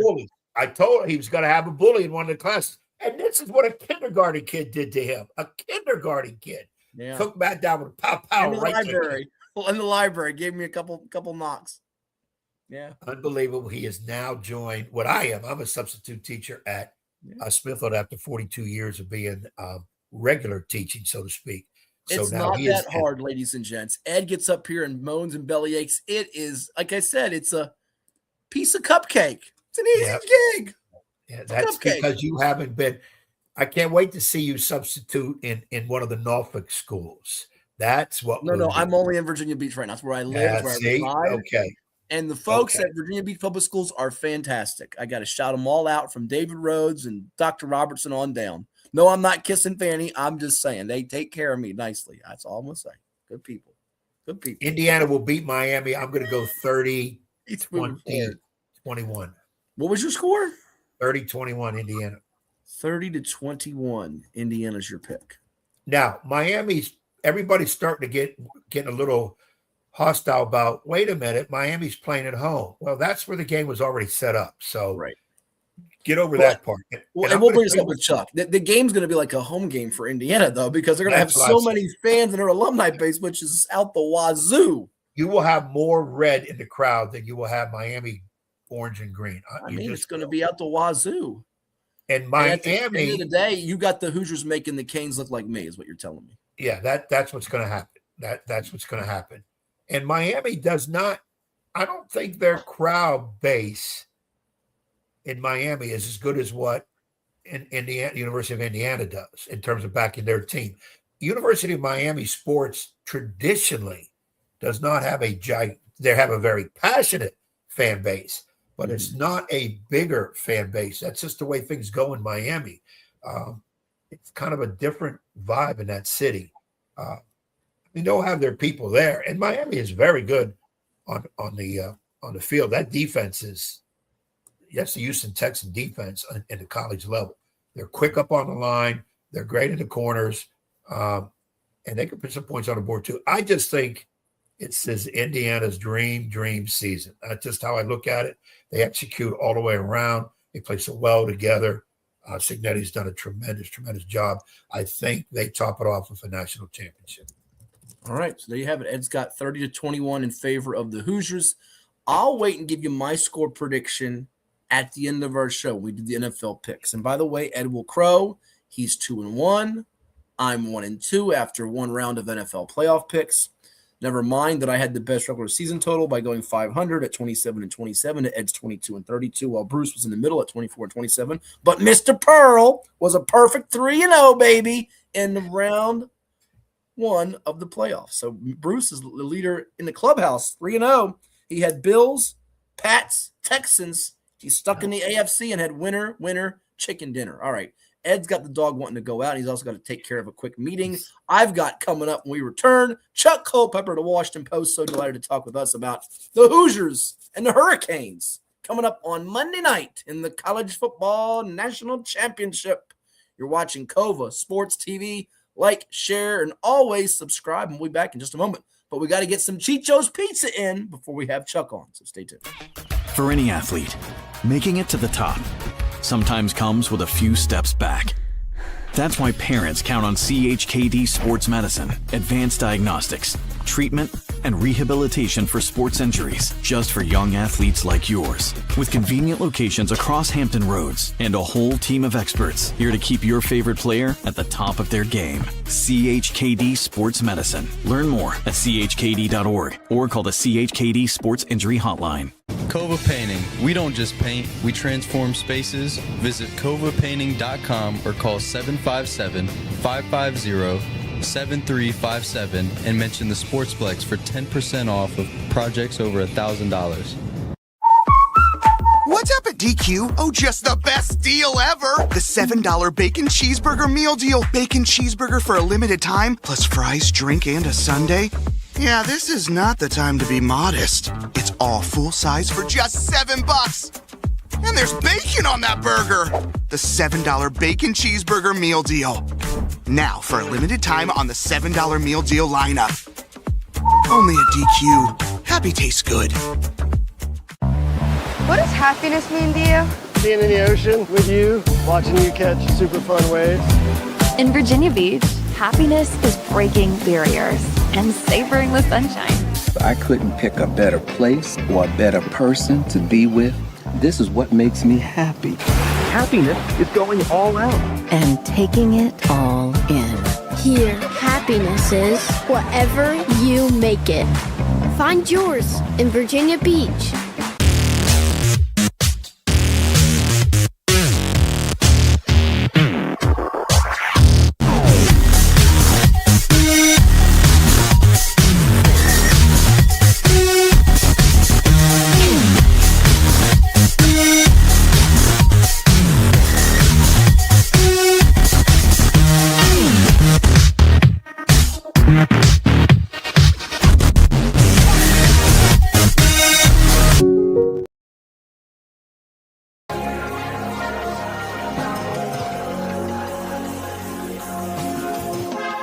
Hampton Roads has a long-running high school and college sports tradition. It's time to give them the spotlight they deserve. This is 757 Saturday Sports Talk. Here is Matt Hatfield.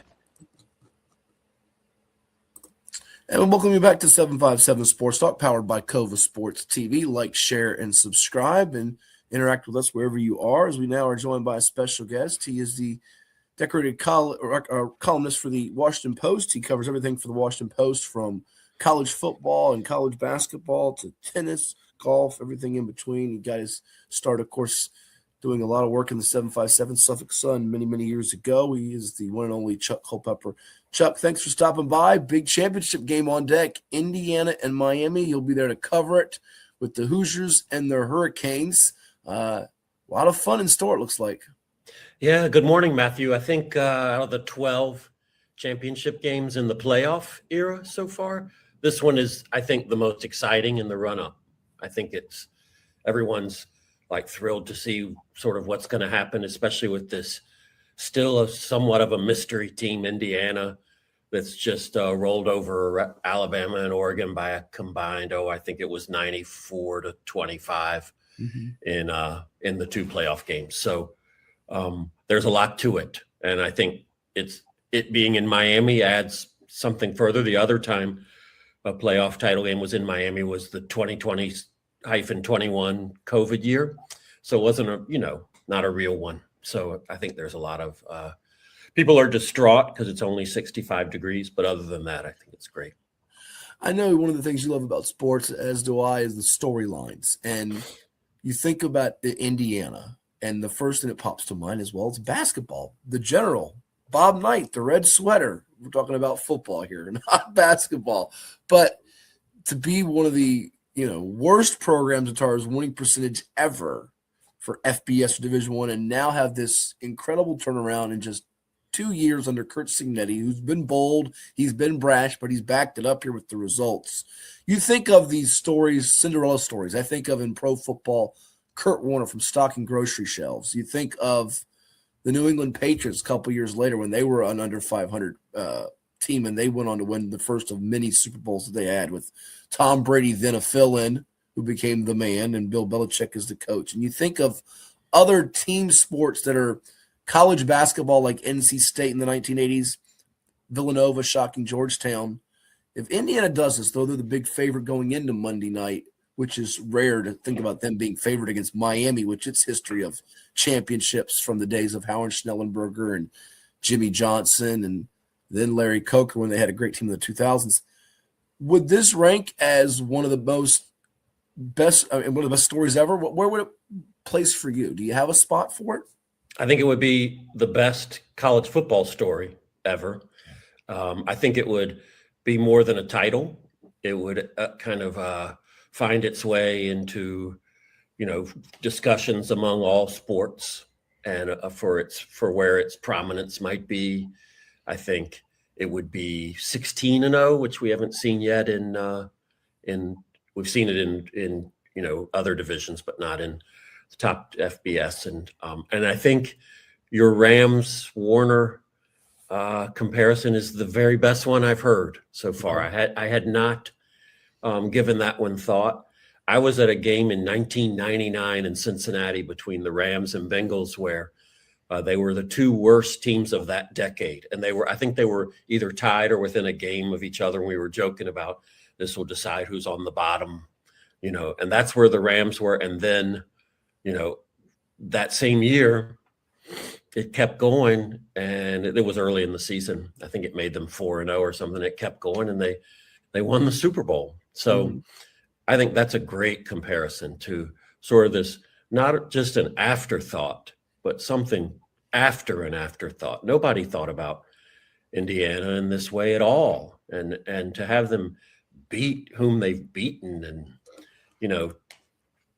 Ohio State was a fabulous team. And that was one of their, that was 13-10 before these romps got going. But they beat Illinois 63-10 when Illinois was ranked number 9. It's something that I think defies explanation in a way. And it is definitely the greatest college football story if they win this.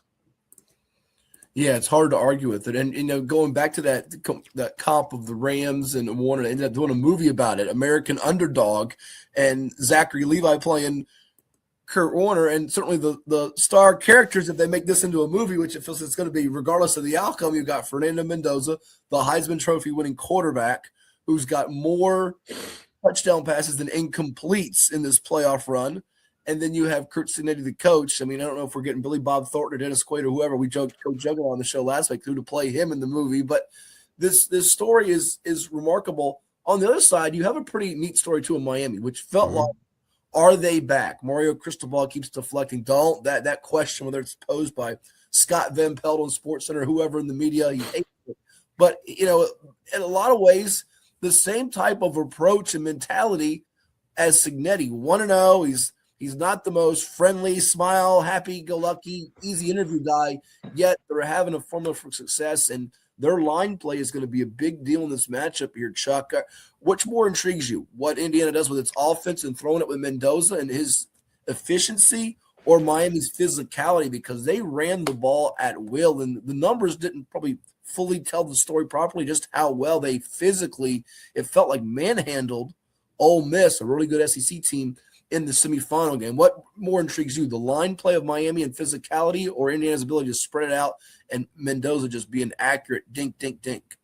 I think it's that line play of Miami, and I think it's the thing that makes Miami a threat in this game, I believe. I don't see this as looking like the 38-3 of Indiana, Alabama, or the 56-22 of Indiana, Oregon. I see this as closer, and that's why I think it's that line play. Indiana operates on this great precision like we've almost never seen at times. These routes and these timed passes, and just, it's beautiful to see. It really is. And here is, I think, the unit, the Miami line, perhaps most capable of disrupting that we've seen. So that's where I'm going to be looking. And Miami having this stretch here where they've beaten Texas A&M, they've beaten Ohio State, like Indiana did, although the Hoosiers did it in the Big Ten Championship. They beat Ole Miss, and there were questions about, did they belong? Would they get in? Did they deserve to get in? The whole argument, them and Notre Dame. That's still, you think, in the forefront of minds here? Or are we now at the point where it's championship game, push that to the side? It's the last 60 minutes of football or plus if it requires OT. What's your feeling and sense as you get into the game here and look at the matchup? Because that's been something Miami's used a little bit of a rallying cry, I think, when this playoff started. I'm not sure if it still sticks with them.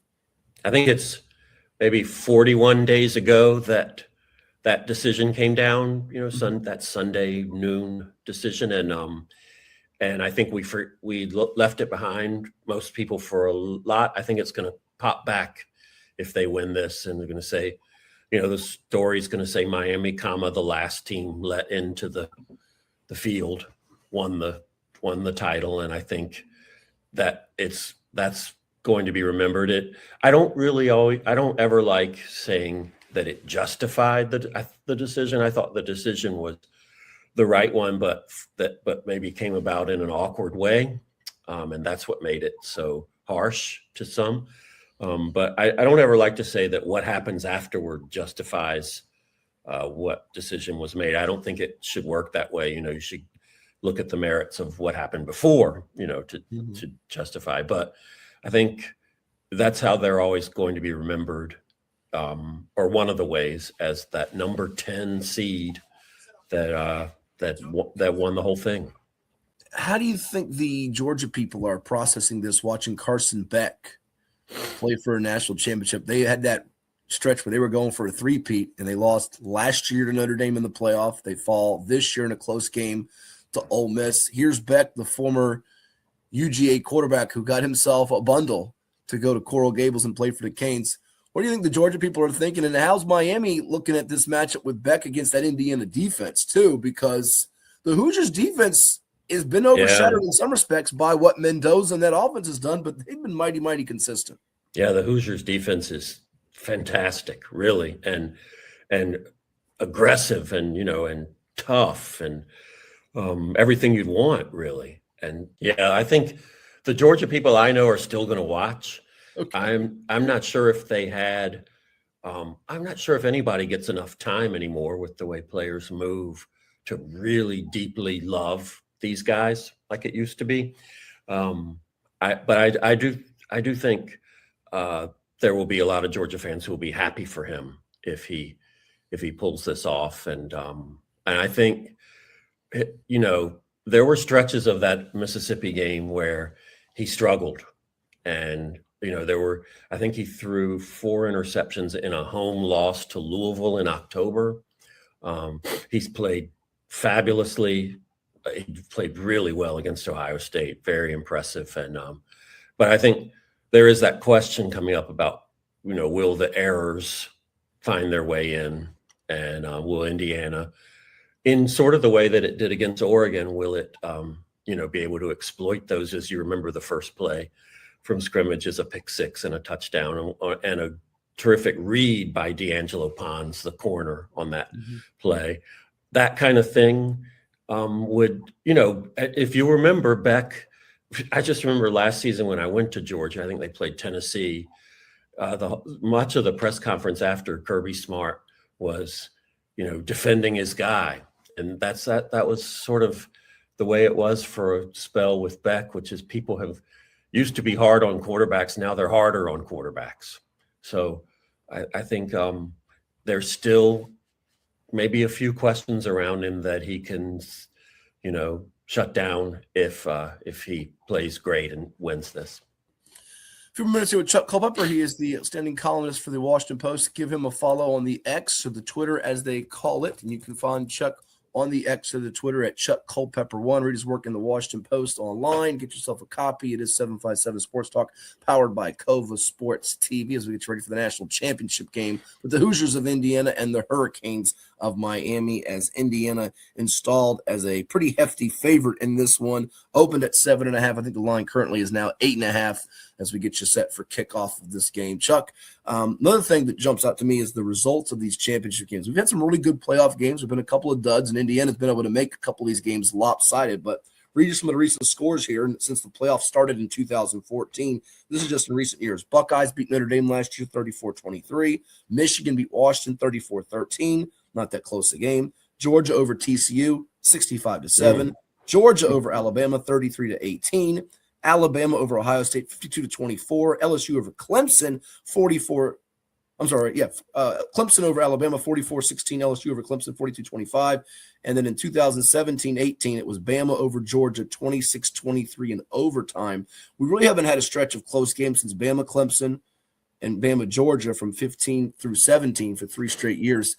Does the sport need a tight, good championship game, or do you think it doesn't matter all that much? I mean, people are going to watch regardless when the game kicks off, but what's your sense? Do we need a close game for the CFP to kind of have the feel? Because there were some that were arguing, we don't need the expanded format. We don't love this. What's your gut say?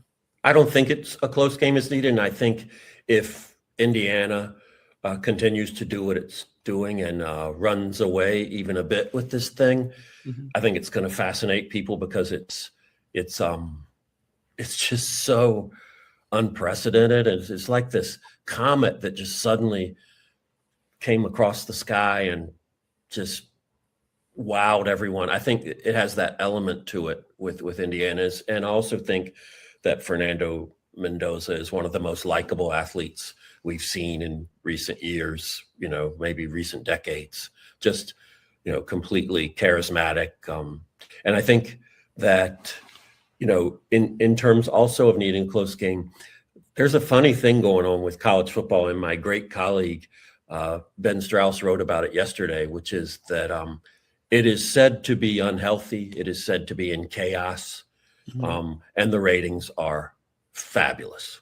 So I don't know how quite to read that, but I think people, there are things about this new set of systems and this new wildness that might even fuel, some of the ratings in a way. I think people are captivated. And one of the things is there's more parity. There was never parity for 150 years, whatever. There's more parity now. So there's more fan bases who tune in and maybe see Indiana, which is an enormous alumni base, maybe the biggest, I think I read somewhere. And then you see other fan bases, I think, who are intrigued by this because maybe it could happen for us as well. I think you're probably one of the people too that's like me, captivated to see how the crowd's going to be when it's looking like it could be 60-40, 70-30 Indiana in Miami's place that they play, which is also one of the things that's just hard to fathom, given Miami's got this appeal. You see Michael Irvin everywhere in the sideline. You see Ray Lewis. You see some of their greats they've had that have gone to the NFL, and my goodness, have they had so many of them. But Indiana's, you're right, there's this new kid on the block type of element in Cignetti, just that stoic look and approach.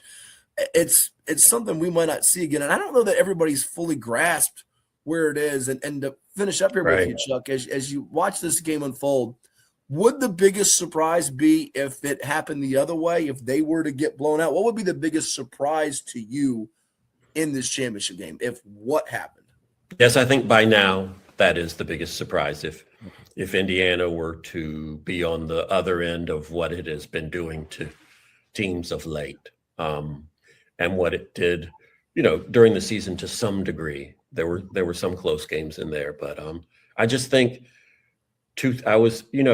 we've declared that the bye in the 12-team field is bad for teams because the teams who've gotten byes are 1-7 so far, but they bucked that. Mm-hmm. And then the rematch, we don't like those either. I don't really like the rematches in the playoffs either. Yeah, I think it's kind of dull, but the rematches had gone always to the team who lost the first time, almost always. Ole Miss, Tulane being an exception there. And so here came Indiana, Oregon after that. I was at that game in Oregon in October, that hugely impressive win there. And what they did to them just astounded me, on the second meeting. So they bucked that reality too. So I think if they were to lose in some emphatic way, that would shock me the most by now. Yeah, I'm with you because, I think people want to make college football, other sports. You talk about the buys. People say it's like baseball. They give those teams the break, and this isn't baseball. Mm-hmm. Or college basketball, we've expanded the field to 16 or 32. This is an NCAA tournament. We're not going to have a tournament feel like that. College football is unique in its own way, in its core. And here we are with the Hoosiers and the Canes. And what will you remember from the season? Certainly this game will probably stick out at the end. It's the closing chapter of this book. For me, it seems like all these different coaching changes. I know we have NIL in the portal now, but it felt like every weekend we'd get to Sunday or Monday, whatever it was, and James Franklin got the boot, or Virginia Tech's Brett Pry gets the boot, or this guy gets the boot. So many coaching changes now.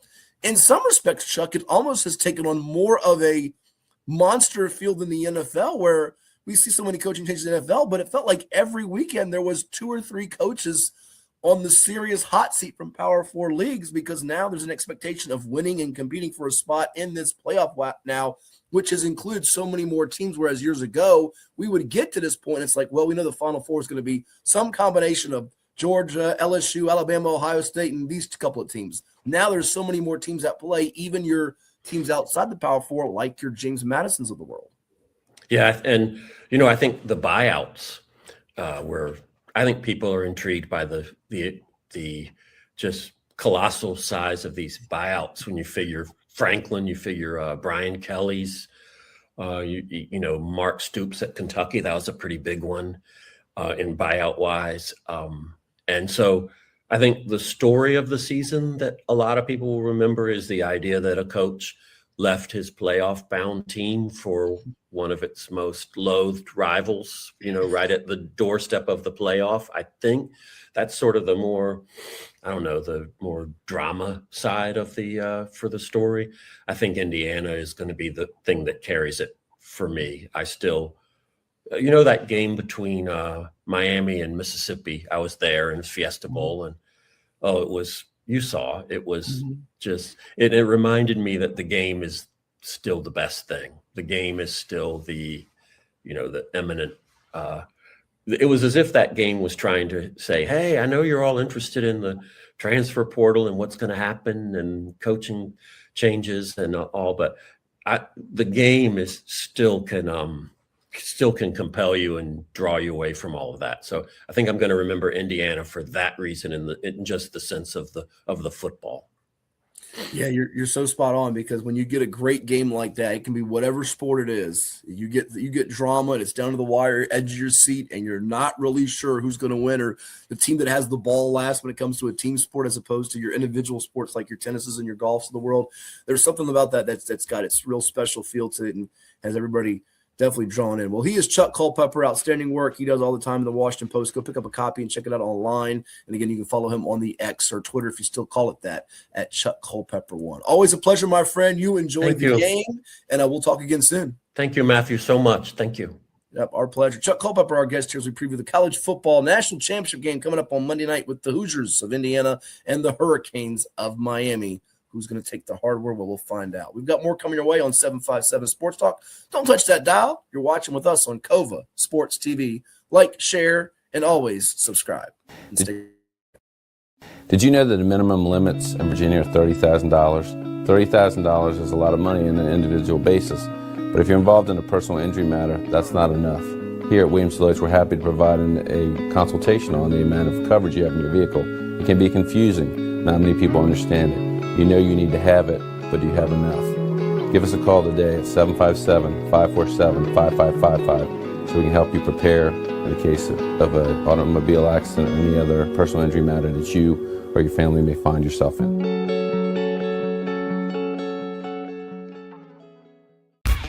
For any athlete, making it to the top sometimes comes with a few steps back. That's why there's CHKD Sports Medicine. Advanced diagnostics, treatment, and rehabilitation for sports injuries, just for young athletes like yours. What's up at DQ? Oh, just the best deal ever. The $7 bacon cheeseburger meal deal. Bacon cheeseburger, fries, drink, and a sundae. No time to be modest. It's all full size for just $7. Right now at DQ. Happy tastes good. Well, it's everybody's favorite time of year again. Time to prepare to make your annual donation to that infernal revenue service. And if you're like me, you need help. Help to keep that donation as small as possible. So get off your W-2 and call John Maynard at John's Tax Service. 455-6763. As a banker at Town Bank, we believe that people bank with people, not with banks. You're looking for an actual personal relationship, and that's what you get at our bank. You get that person that gets to know you, gets to know your business, is there for you. I think that is what motivates us, what drives us. And the idea that we are trying to serve others and enrich lives, I think is very true.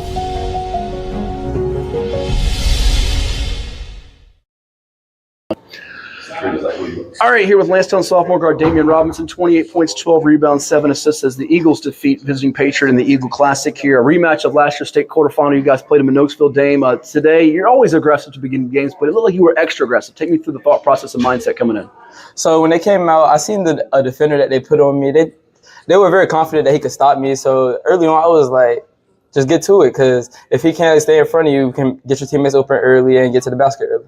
When you're hot like that, you're in a zone, regardless of who's guarding you. You just feel like you just keep going, shooting at scoring. Look, you're attacking more off the dribble. You've been known coming up as a shooter, but you take more pride in your off the bounce skills, if you will. Yes, most people still think I'm just a catch and shoot shooter as of last year. But if they watch the film this year, I put the ball on the ground more. I'm more of a point guard this year. I feel like I can get my teammates more involved off the dribble this year and make them better. It's a rematch of the states, as I mentioned last year. You guys won up there. You know, they want revenge coming down here. The lead's 15 in the second half. It gets down to 5. You pick up your third and fourth foul. What's going through your mind there? I was very worried. The way they were calling the fouls earlier in the game was very shaky. So later on in the game, I started just to rebound, and because I was playing very on ball pressure at the beginning of the game, and then I had to lack off just a little bit and just help on the rebounding end, because I knew my teammates could pick up on the pressure on ball, so I could get rebounds later in the game. You had 12 rebounds, as I mentioned, 7 assists, but 2 stuck out. You got Alon Walker the ball inside, and you got one at the end of the quarter. They looked to double trap you to Maurice Manigo for a pull-up jumper. Which one did you feel like gave you more momentum, to stop the bleeding or get you guys going into the fourth? I feel like the one I skipped to Maurice Manigo, because we know like he always works on that shot, and that shot was a big part in the game right there to keep momentum going into the fourth. Sure, 2 more let you run.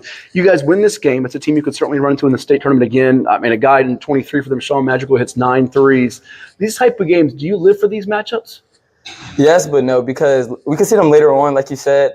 So we got to just stay humble, level-headed, and wait to see them later in states. Lastly, you win 2 big games this week. You beat Green Run on Tuesday. You win this one today. What's the feel of the group? You feel like you still can get a lot better, and if so, where? Yes, we get a lot better on the defensive side. The offense, it comes from the defense. So if we learn how to stop penetrations and get steals and execute on our fast break opportunities, because our fast break opportunities, we're not very good right now. So we got to learn how to get like 3-on-2 opportunities or like 2-on-1 opportunities we have to have. Well, congrats on the victory. Damian Robinson, a few assists away from a triple-double. They get another W. Thank you so much. Thank you. Hampton Roads has a long-running high school and college sports tradition. It's time to give them the spotlight they deserve. This is 757 Sports Talk. Here are Matt Hatfield and Coach Ed Young.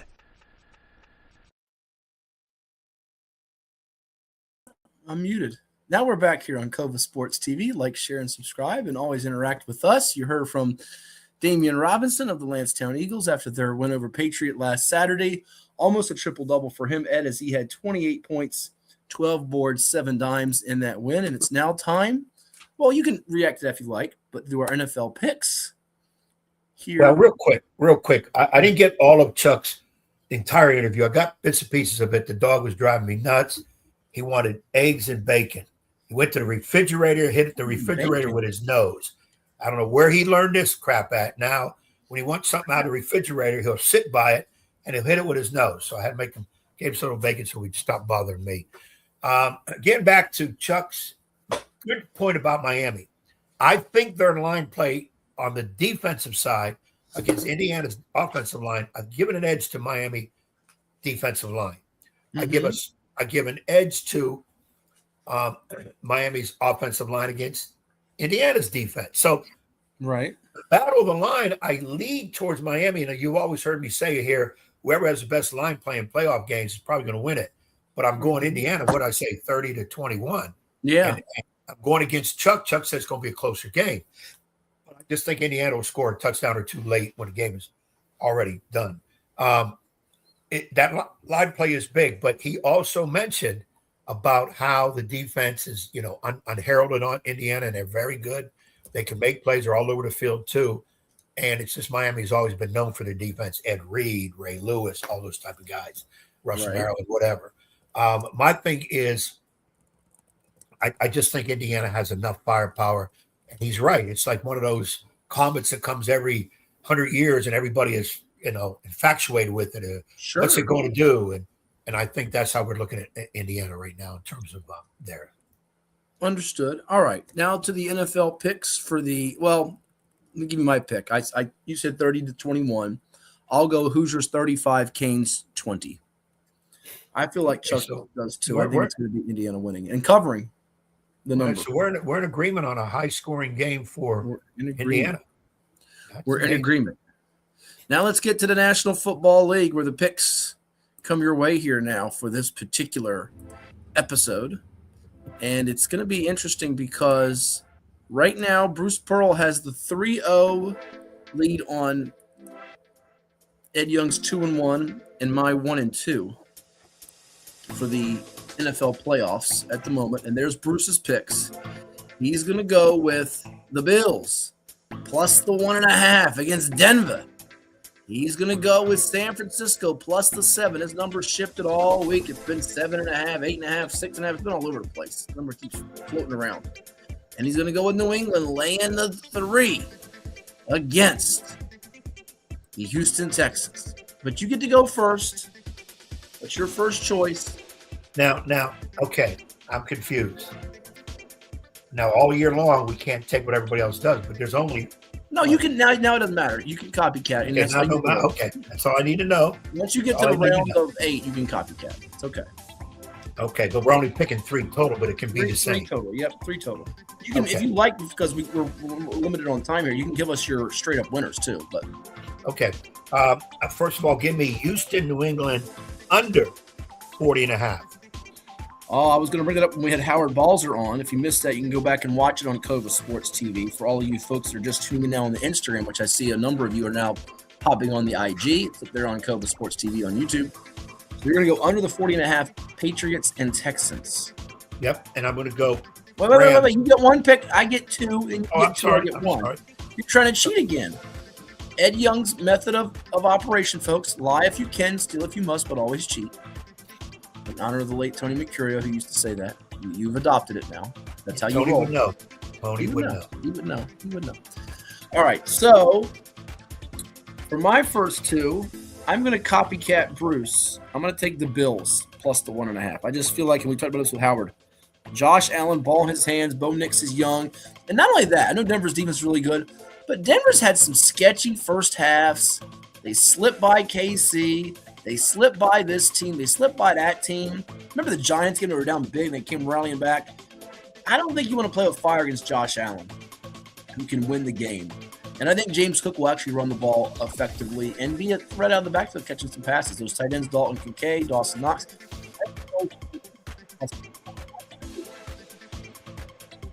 I'm going to go with over. I'm going to go over 44.5 for Seattle San Fran. And the reason being, I think we're so caught up in the low score from the last go-round. I do think, as you heard Howard mention, Trent Williams was out. I think San Francisco will move the ball a little bit better on Seattle. And I don't know that the Niners defense can stop you or me. I don't know how Robert Sala's been getting it done all year. And they thought to get Fred Warner back. He's going to be back if they win for next week, I think. But give me this one going over the total. I think this will be like a 28-24 type of game, 27-20 type of game. I think it'll just squeak over the 44.5. So give me that one for my second choice. You get your next two and your last two. Okay. Give me the Rams -3.5. I knew you'd go there against the Bears. It's the Bears. This has got bad beat written all over it because Chicago in the fourth quarter, they're like a cat with 9 lives. That's why the Rams better get rid of them before the fourth quarter or not going to be pretty. Yeah, and their special teams was dicey against Carolina last week. It might not help them out in this spot. And I think all three of us are going for the Buffalo one +1.5. So you're going with that as well. I've got Buffalo and the Rams in the Super Bowl, and I think I picked Buffalo beginning of the year to win the Super Bowl. So, like Howard did with Buffalo, going to stay with them, I guess, until they lose. Okay. I kind of feel that same way. So, to recap, Ed's got under 40.5 Texans Pats, Rams -3.5, Bills +1.5. Bruce has got in his picks this week. Wait, that's the wild card round. That's the wrong round. It was Bruce's picks last week, which were winners. This week he's got. We're going to find you the divisional round. Tell you what he has. If I can pull it up here. For some reason, it's disappeared on our screen. We'll locate it in a second. Here we go. Buffalo +1.5, San Fran +7, and New England -3. I've got Bills +1.5, over 44.5 Seattle, San Francisco. And for my last selection with the Rams and the Bears, I'm going to go dangerously on the under 48.5 Rams and the Bears. I don't think it'll get there. I'm going to go contrarian on both of those. See if I can psych out Ed and Bruce because I can't copy them on everything. Nice job you able to copy on 2 of those. So that's going to do it for the NFL playoff matchups. And for all of our guests this morning, including Howard Balzer, Chuck Culpepper, the Clips with Damian Robinson, Kenneth Harris, Keon Fats Mitchell, Will Adams, and Ricardo Foster. If you missed anything, it's up on Cova Sports TV on YouTube. Have a great weekend, and it's a 3-day weekend for you. Martin Luther King holiday on Monday. Maybe we'll see you out there in the Peanut City with some basketball, huh? Monday night? It's a good possibility on Monday. It's a good possibility. I got practice in the morning, so I'm free the rest of the day. So okay. I'll be out and about. Ed might be in the lobby signing autographs for 25 cents a pop. We'll catch you next time right here on 757 Sports Talk on Cova Sports TV. See you later.